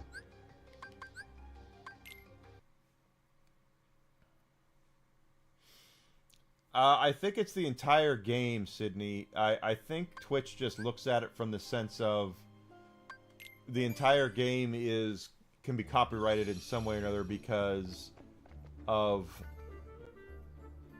just if you like in Halloween Town, just Halloween Town, you have that music which is taken right from Danny Elfman's soundtrack or close to it. It's a version, it's a remix of it. I think they're just trying to make sure that nothing is there, but that there's nothing that they can sue over. But again, as far as I know, the VODs are on YouTube and the VODs are on Rumble and on Kick, so I don't know why this is such a huge frickin' problem for Twitch and only Twitch. But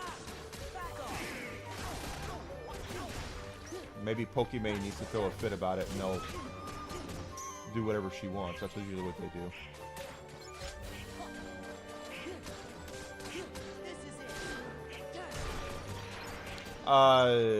Well, it does pick them up by AI, I think, because it will tell me which songs they think are a problem. I'll get an email about 30 minutes after I stream today. About 5:30, I'll get one, and it'll say, "Hey, just so you know, we're making this VOD unavailable because of this song, and it's Yoko Shinomura is the composer they keep bringing up, but I don't think Yoko Shinomura is the problem. I think it's Disney is the problem."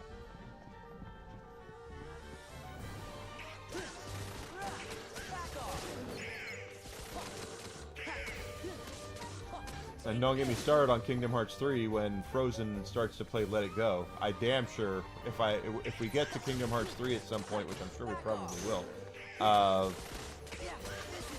I will definitely skip that. You can actually skip that scene. I will skip it because while it's iconic and everybody knows the frickin' song, I don't want that will be copyright claimed in a heartbeat. I know it will.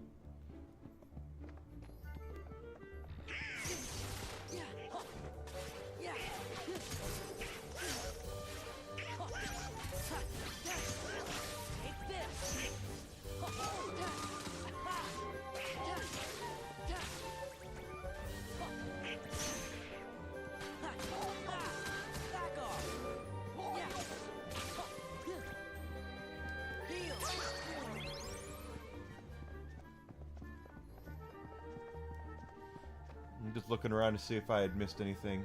Very easy to miss things.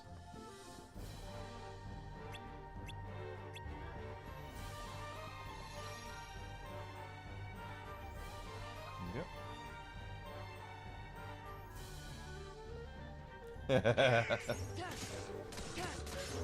This is it.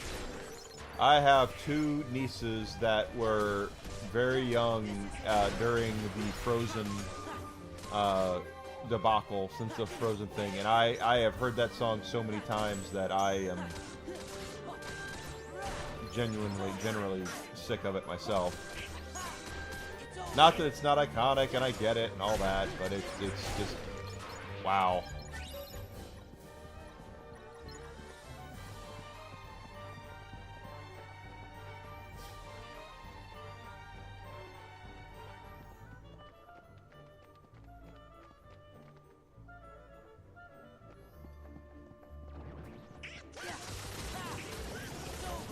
Only 28 for those. Okay.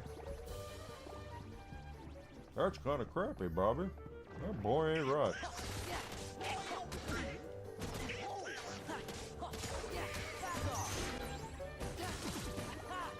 It's over.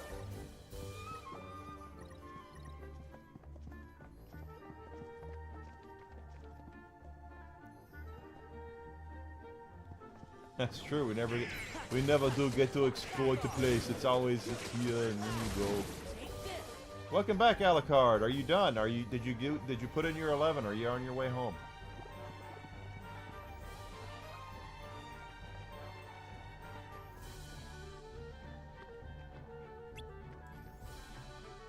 I can't get that one. Once we get the glide, we'll be able to. Or the glide level 2 or 3 or whatever the hell it is.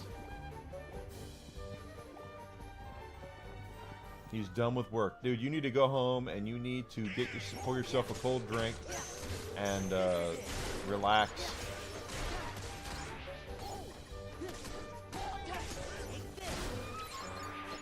Watch yourself some Top Chef or something and cold drink, a nice dinner. You deserve it after working your ass off like that, brother. Nothing here. The fact that the Beast has a dungeon makes you think he's into some kinky shit, doesn't it? It's whiskey time. Yeah, well, whiskey time was at 4.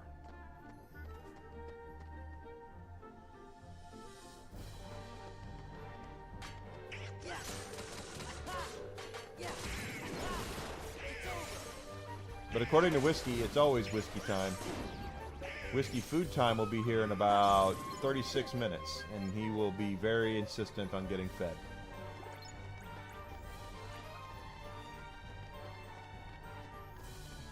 So for those who are new to the channel, since we're getting close to quitting time, I do stop at 5 p.m. Central Standard Time. We've been talking about Desi Dish today. She's amazing and wonderful, and I love her. She also will expect me to cook dinner. So I will have to get dinner ready when that's done. I also take care of the dog, get him outside, feed him, all that good stuff. I will be back tomorrow for certain. I'll go over this again. And then next week, as I said, for the Monday, Tuesday, Wednesday, I usually stream, but next week I'm going to be in Florida, so I will actually not be here on Monday, Tuesday, or Wednesday. When I get back, as long as Amazon delivers my copy of Lego Batman, that will be what we start with. And I am enjoying playing Kingdom Hearts, so after we're done with Lego Batman, we'll go back probably to Kingdom Hearts.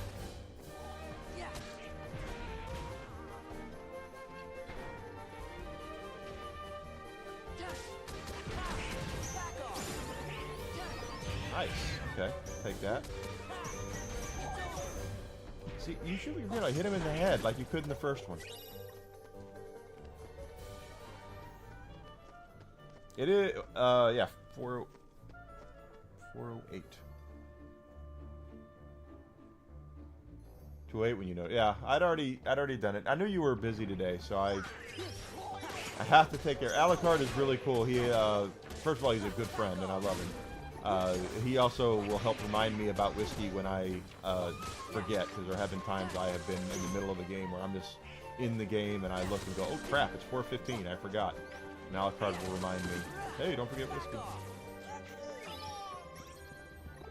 The good news, though, is Desi will be home tomorrow, and usually when she's home, she'll take care of Whiskey, his medication, when she's here.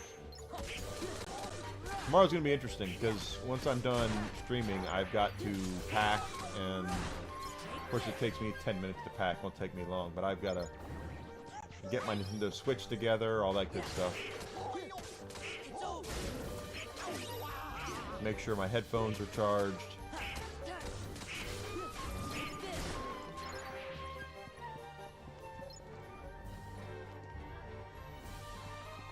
That's right. He helps take care of the Whisk, because the Whisk is a good boy. He's looking very stoic right now, looking over his domain. I'll have to text the dog sitter too about make sure that she knows about his, remind him about his meds and where his food is.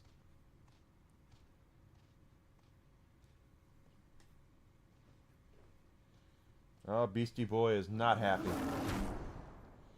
You've got to fight for your right to party. Please, calm down. Calm down? You just had to have a party, didn't you? Don't you see what's happened? Hey, Damn. what's with you? The rose. My rose. What? That? He took it? Yeah, he did. Surely you can find another rose. Silence! You don't know anything. You're right, she doesn't, because you didn't That's explain not it fair, to her. Beast. Don't take it out on Belle. It's not like she stole it. Or even knows anything about it. I'm sorry, You don't have to apologize. but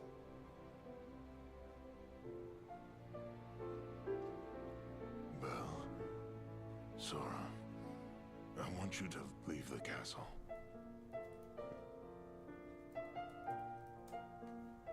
Look at me. Look. This is what I am. Yeah, you're a big beast. When you first got here, I tried to change. But I was only fooling myself. I can't be any different. I'll always be a beast. So I should live like a beast. With no one alone. Goodbye, Belle. you can't mean that.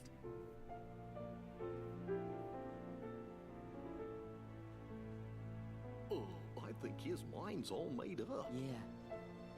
Look, Belle, leave this to us. If we can get the Beast's rose back, he'll calm down.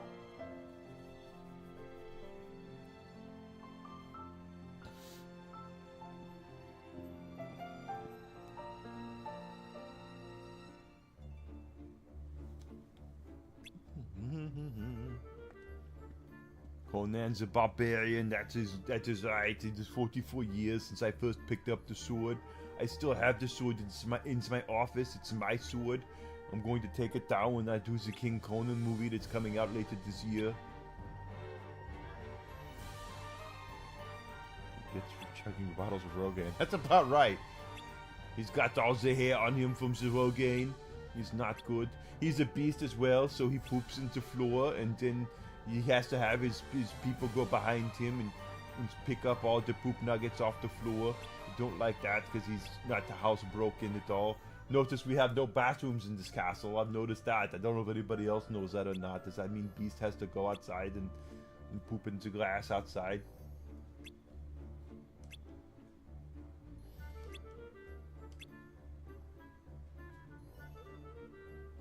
That's what I'm saying, Whiskey. I have no idea if he's housebroken. Is the Beast housebroken? I have no idea. Link to the Past, one of the greatest games ever made? Absolutely it is. It is one of the best games ever made. I will die on the hill. Has Nintendo copyrighted claimed Zelda Williams for being named after the game yet? So I'm sure that's probably coming.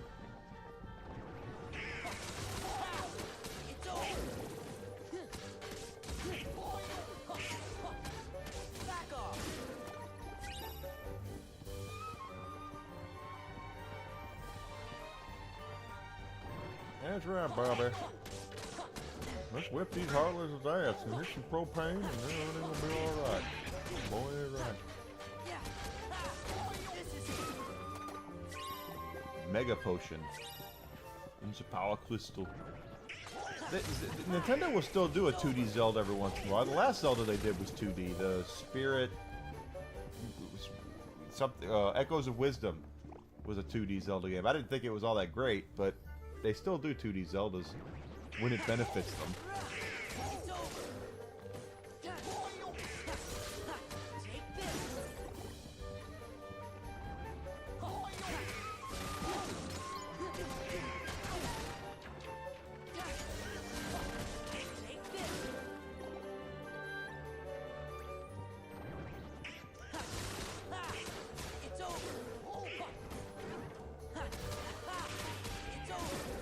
Go.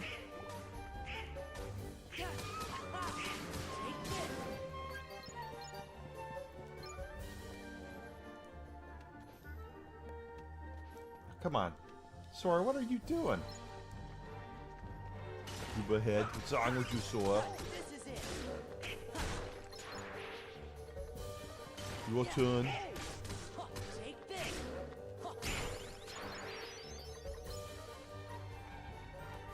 Okay, now it's probably got fallen from the ceiling, yeah. This is it.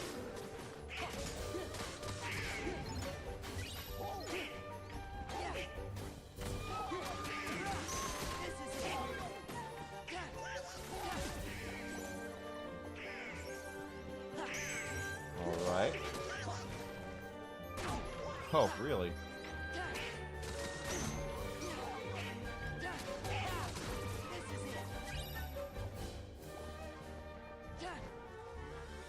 You guys aren't popping out on me? Okay.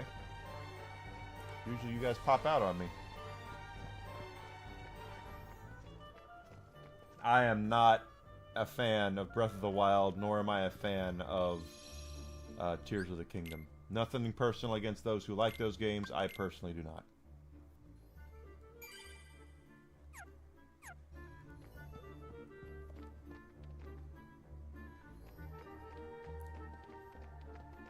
It's interesting that it's still kind of weird to me that so many companies are remaking their stuff, but you know, when you're creatively bankrupt and you don't really have anything to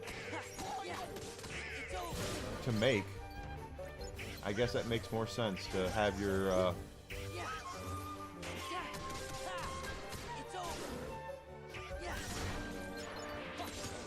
to remake something that's already been done as opposed to try something new.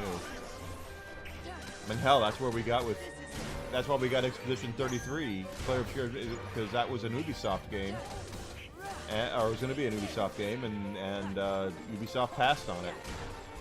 All the developers of that game, or a lot of them, were with Ubisoft, and they went to Ubisoft and said, "Hey, we want to make this," and Ubisoft said, "Yeah, no, not enough Assassin's Creed for us," and bet you they wish they had it under their umbrella now. I couldn't either. I beat Breath of the Wild, but for me, I beat it and it was like I beat it to just get it done. I didn't want to.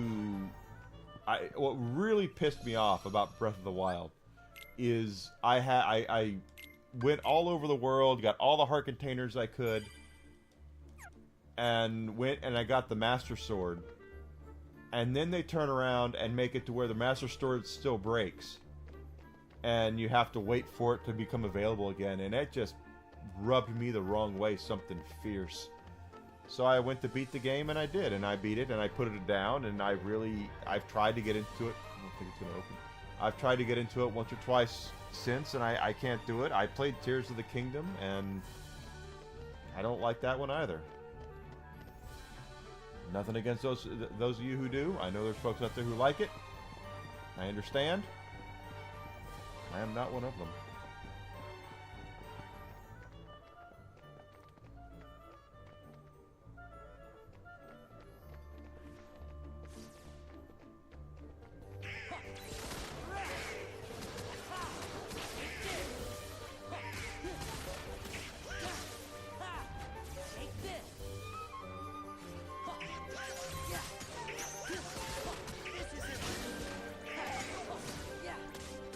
They should, if they really want to do something with an old game, though, they could remake Legend of Zelda. And this is the 40th anniversary of the Legend of Zelda this year, 40th birthday of Legend of Zelda. I'm surprised they haven't done anything like that. It would be cheap to do, to give it just some high def graphics, the same way they did with Link's Awakening.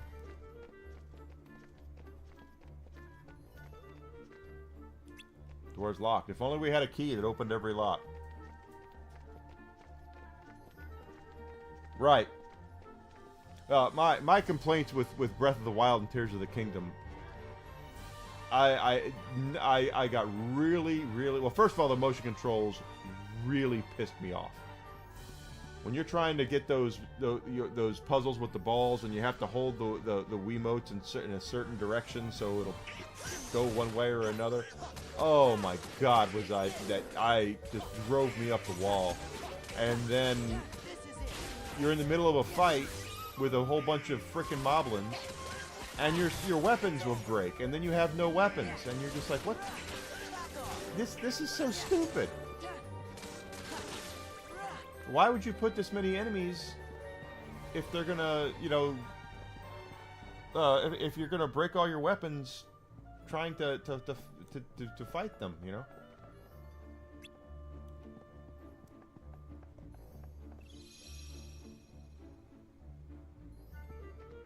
So I was pretty pissed at Breath of the Wild. And then they wanted to turn Tears of the Kingdom into Minecraft, which is basically what it is. Legend of Zelda Minecraft Edition.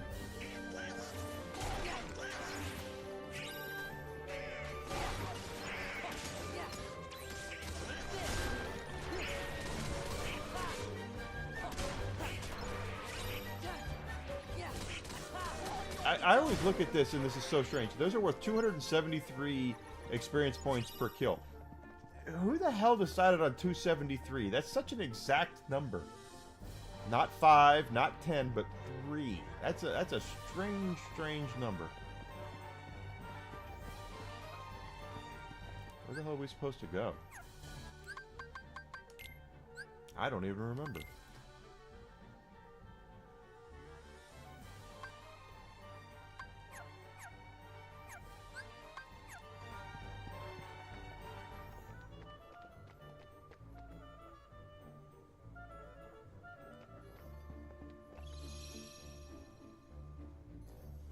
Some Steam controllers got mixed up in shipping, and someone got in contact with Steam because they hadn't received theirs yet. That makes sense. Mistakes are bound to happen. Unless you are like Amazon. Well, even Amazon makes mistakes. Believe me. Amazon makes mistakes.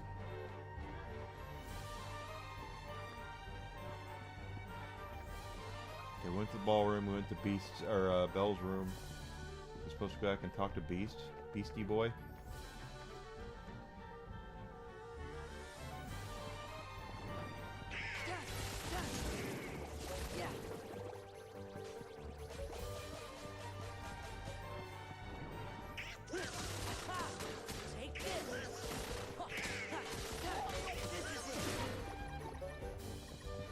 I didn't get a Steam controller though. I have no need for one. I am primary console. I do have a Steam Deck, as most people who have been on my streams know, but I never used the damn thing.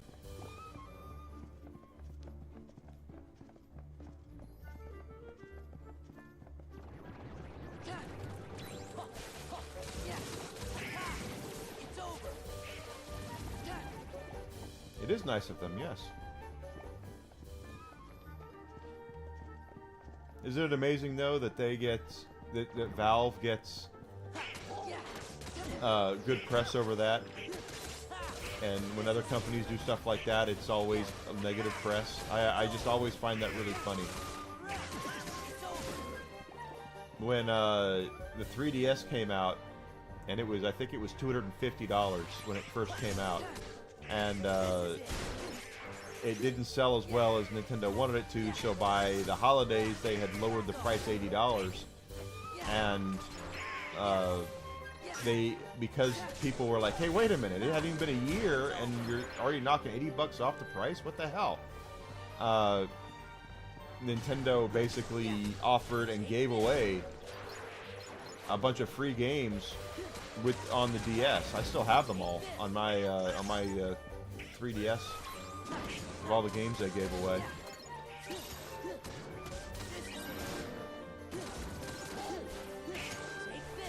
I would agree.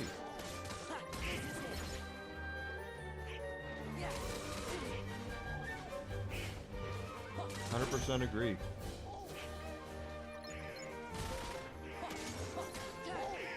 There we go. You in here, Beastie Boy? He is. I guess we were supposed to talk with him first. We got another organization thing up there.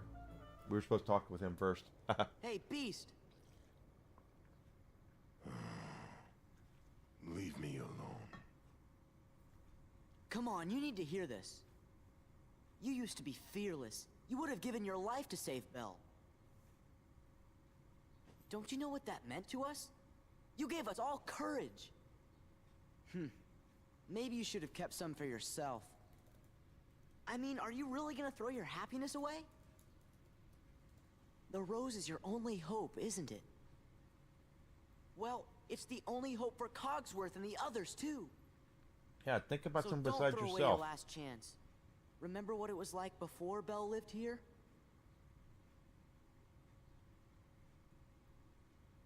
See? You can't give up. Not now. I know one thing. What? This castle belongs to me.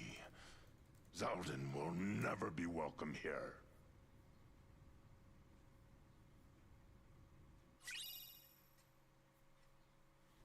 Rumbling Rose. Okay. The Rumbling Rose, if memory serves me right, is a badass. Yeah. It goes up. Yeah. It's got a cool effect, too. Yeah, that's for Half-Life 3.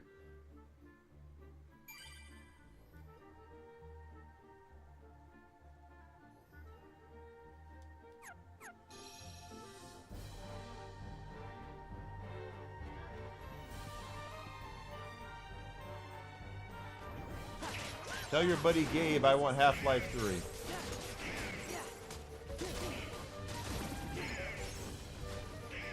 Steam does get a lot of puff pieces, though. They have a lot of goodwill with their customer base. I still think, though, that box they're working on, though, they're selling it to an audience they already have. It's not going to be this huge success that the PC Master Race seems to think it's going to be. Because it's not something that's going to... I think it's good for them to get it out there. I think it's good for them to actually have an option for people, especially when you're seeing Microsoft and Nintendo and Sony really being really anti-consumer, which is what's in the news right now.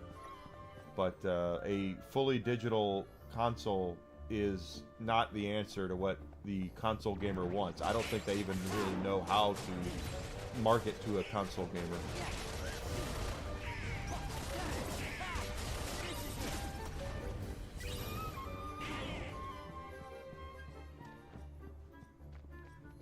Because while they're related, they are related, they are not the same.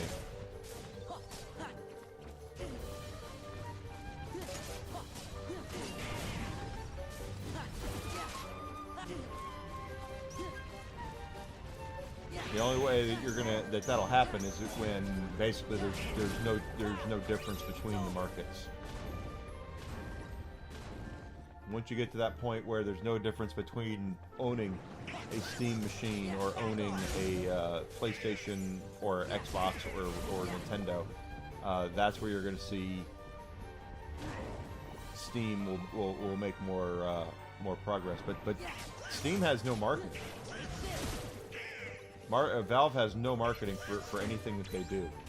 So everything that they have is based off of word of mouth and good press from their word of mouth and all that good stuff. They finishing plus. So it's worth 5. Do I have any AP boosts?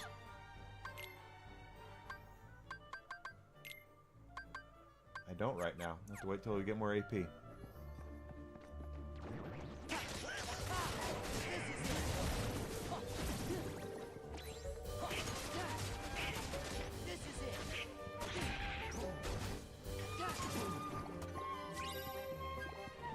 So I'm not poo-pooing on Valve. I'm just telling you that they don't have a marketing. They have no marketing because I've never seen Valve do marketing.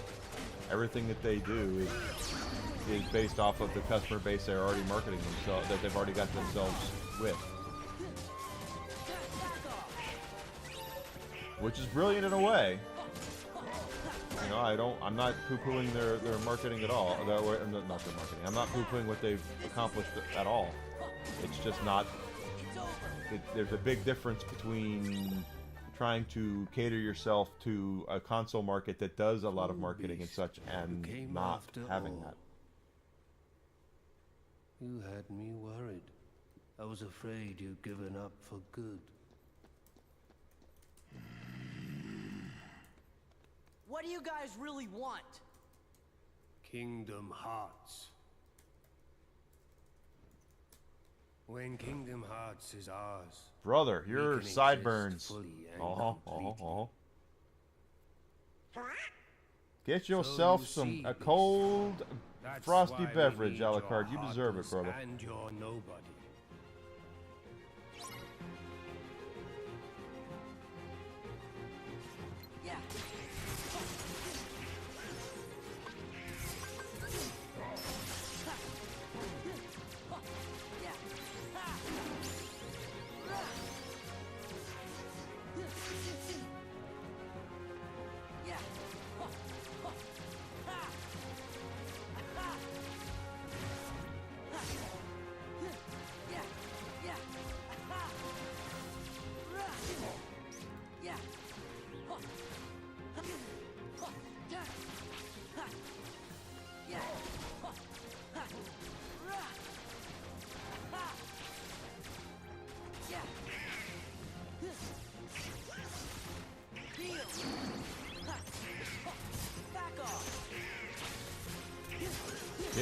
Kick your feet up, relax. Frosty cold beverage, get yourself something to eat. Relax, that's what you need to do, man.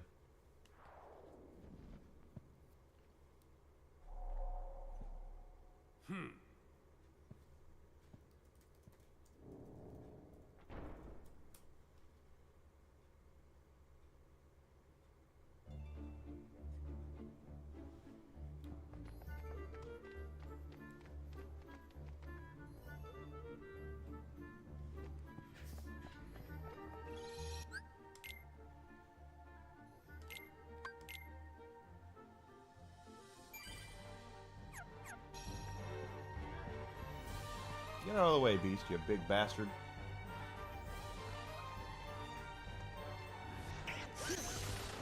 $10 minutes to go, so let's just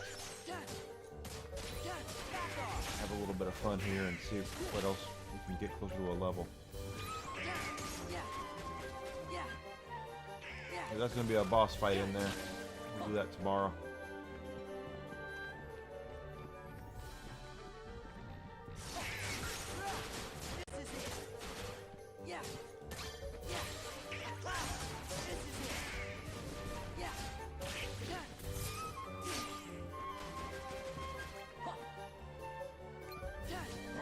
That's not counting we didn't do that. Once we get to the Coliseum, there's another tournament we haven't done yet. So there's going to be more tournaments to do.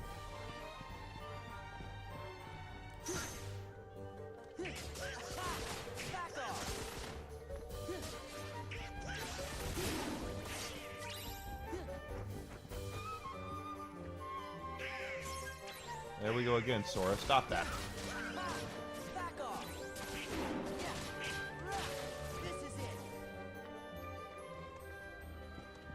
Tell you, that Rumbling Rose is a pretty kick-ass looking Keyblade. I don't know what anybody else thinks, but that sucker with the it looks really strong.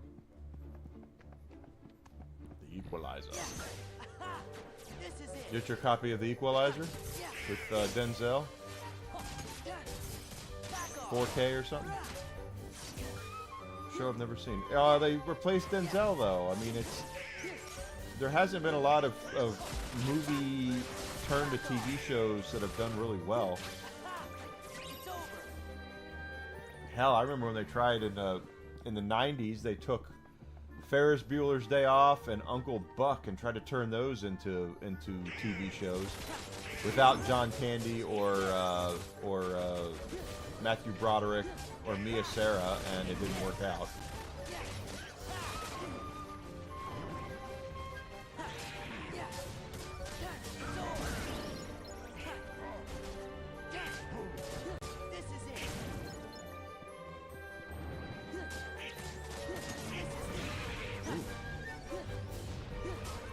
I've seen the first Equalizer. Never saw any of the sequels.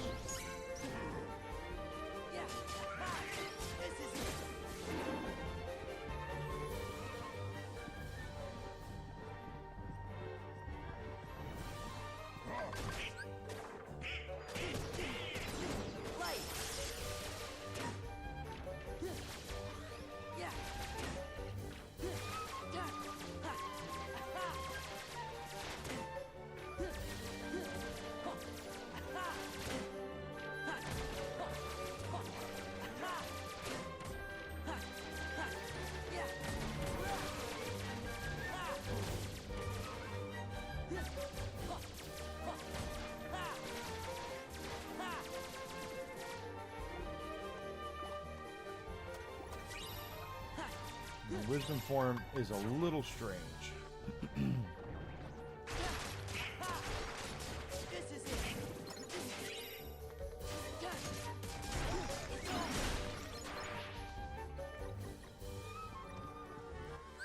Take a look at status-wise. Wisdom, we're only level 1 still. Jeez. So I think you get experience points just from one at a time with that. I don't remember.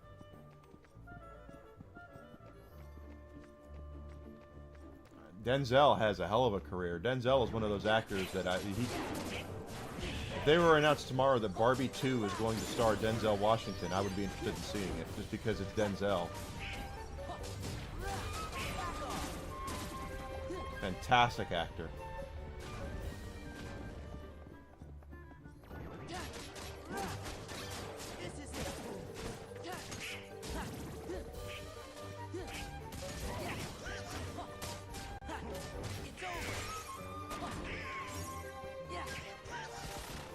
Okay, now what we're doing today, sorry, you're just gonna...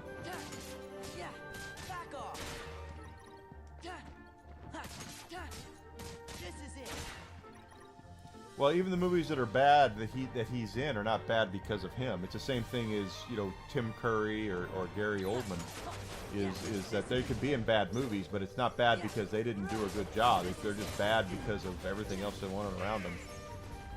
Could be a bad script, could be a bad director, could be bad co-stars.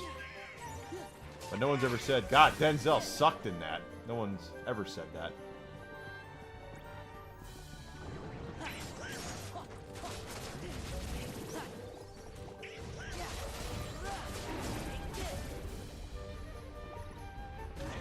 Yeah, I agree. He's one of my favorites too. He's so good.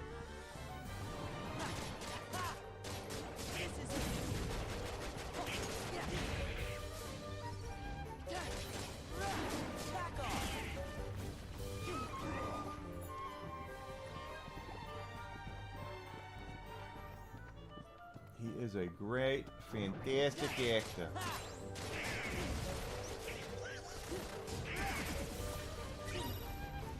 How close are you, Sora, to leveling up, man? I don't even know.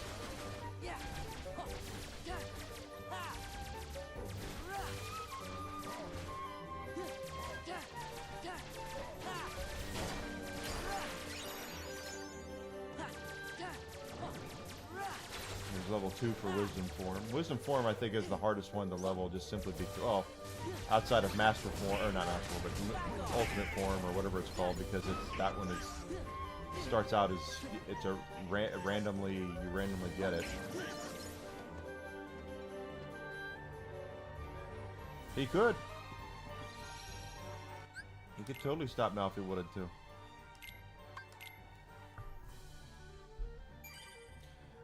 Alright guys, let's go ahead and call it for the day. I'm going to go ahead and head on out and take care of what I need to take care of out here. Tomorrow morning I will be back at 9 a.m. Central Standard Time. If you've not done so yet, please follow me on Twitch, Twitter, Kick, Rumble, and YouTube. And subscription on YouTube. If you're on YouTube, if you're on Rumble, smash that like button. Let people know that I'm here. Share my stuff, all that good stuff. Not a lot of viewers today on Rumble, but that's just the way it goes sometimes. Yesterday was great. Today, quiet. But thanks everyone for being here. I do appreciate that. We'll continue right here. We're leaving off tomorrow with Kingdom Hearts 2.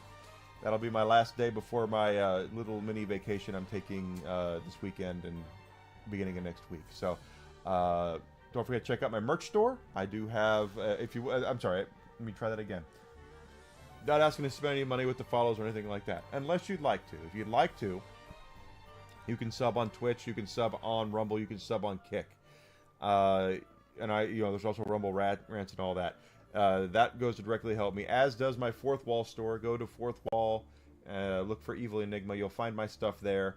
I got hats, t-shirts, coffee cups, rocks glasses, my question mark jerseys that I really love. I designed everything there myself, including the question mark logo, the E question mark logo, this sucker right here, stickers like this as well. I designed this personally, so I didn't hire anybody to make that. I made that, so that's all on there.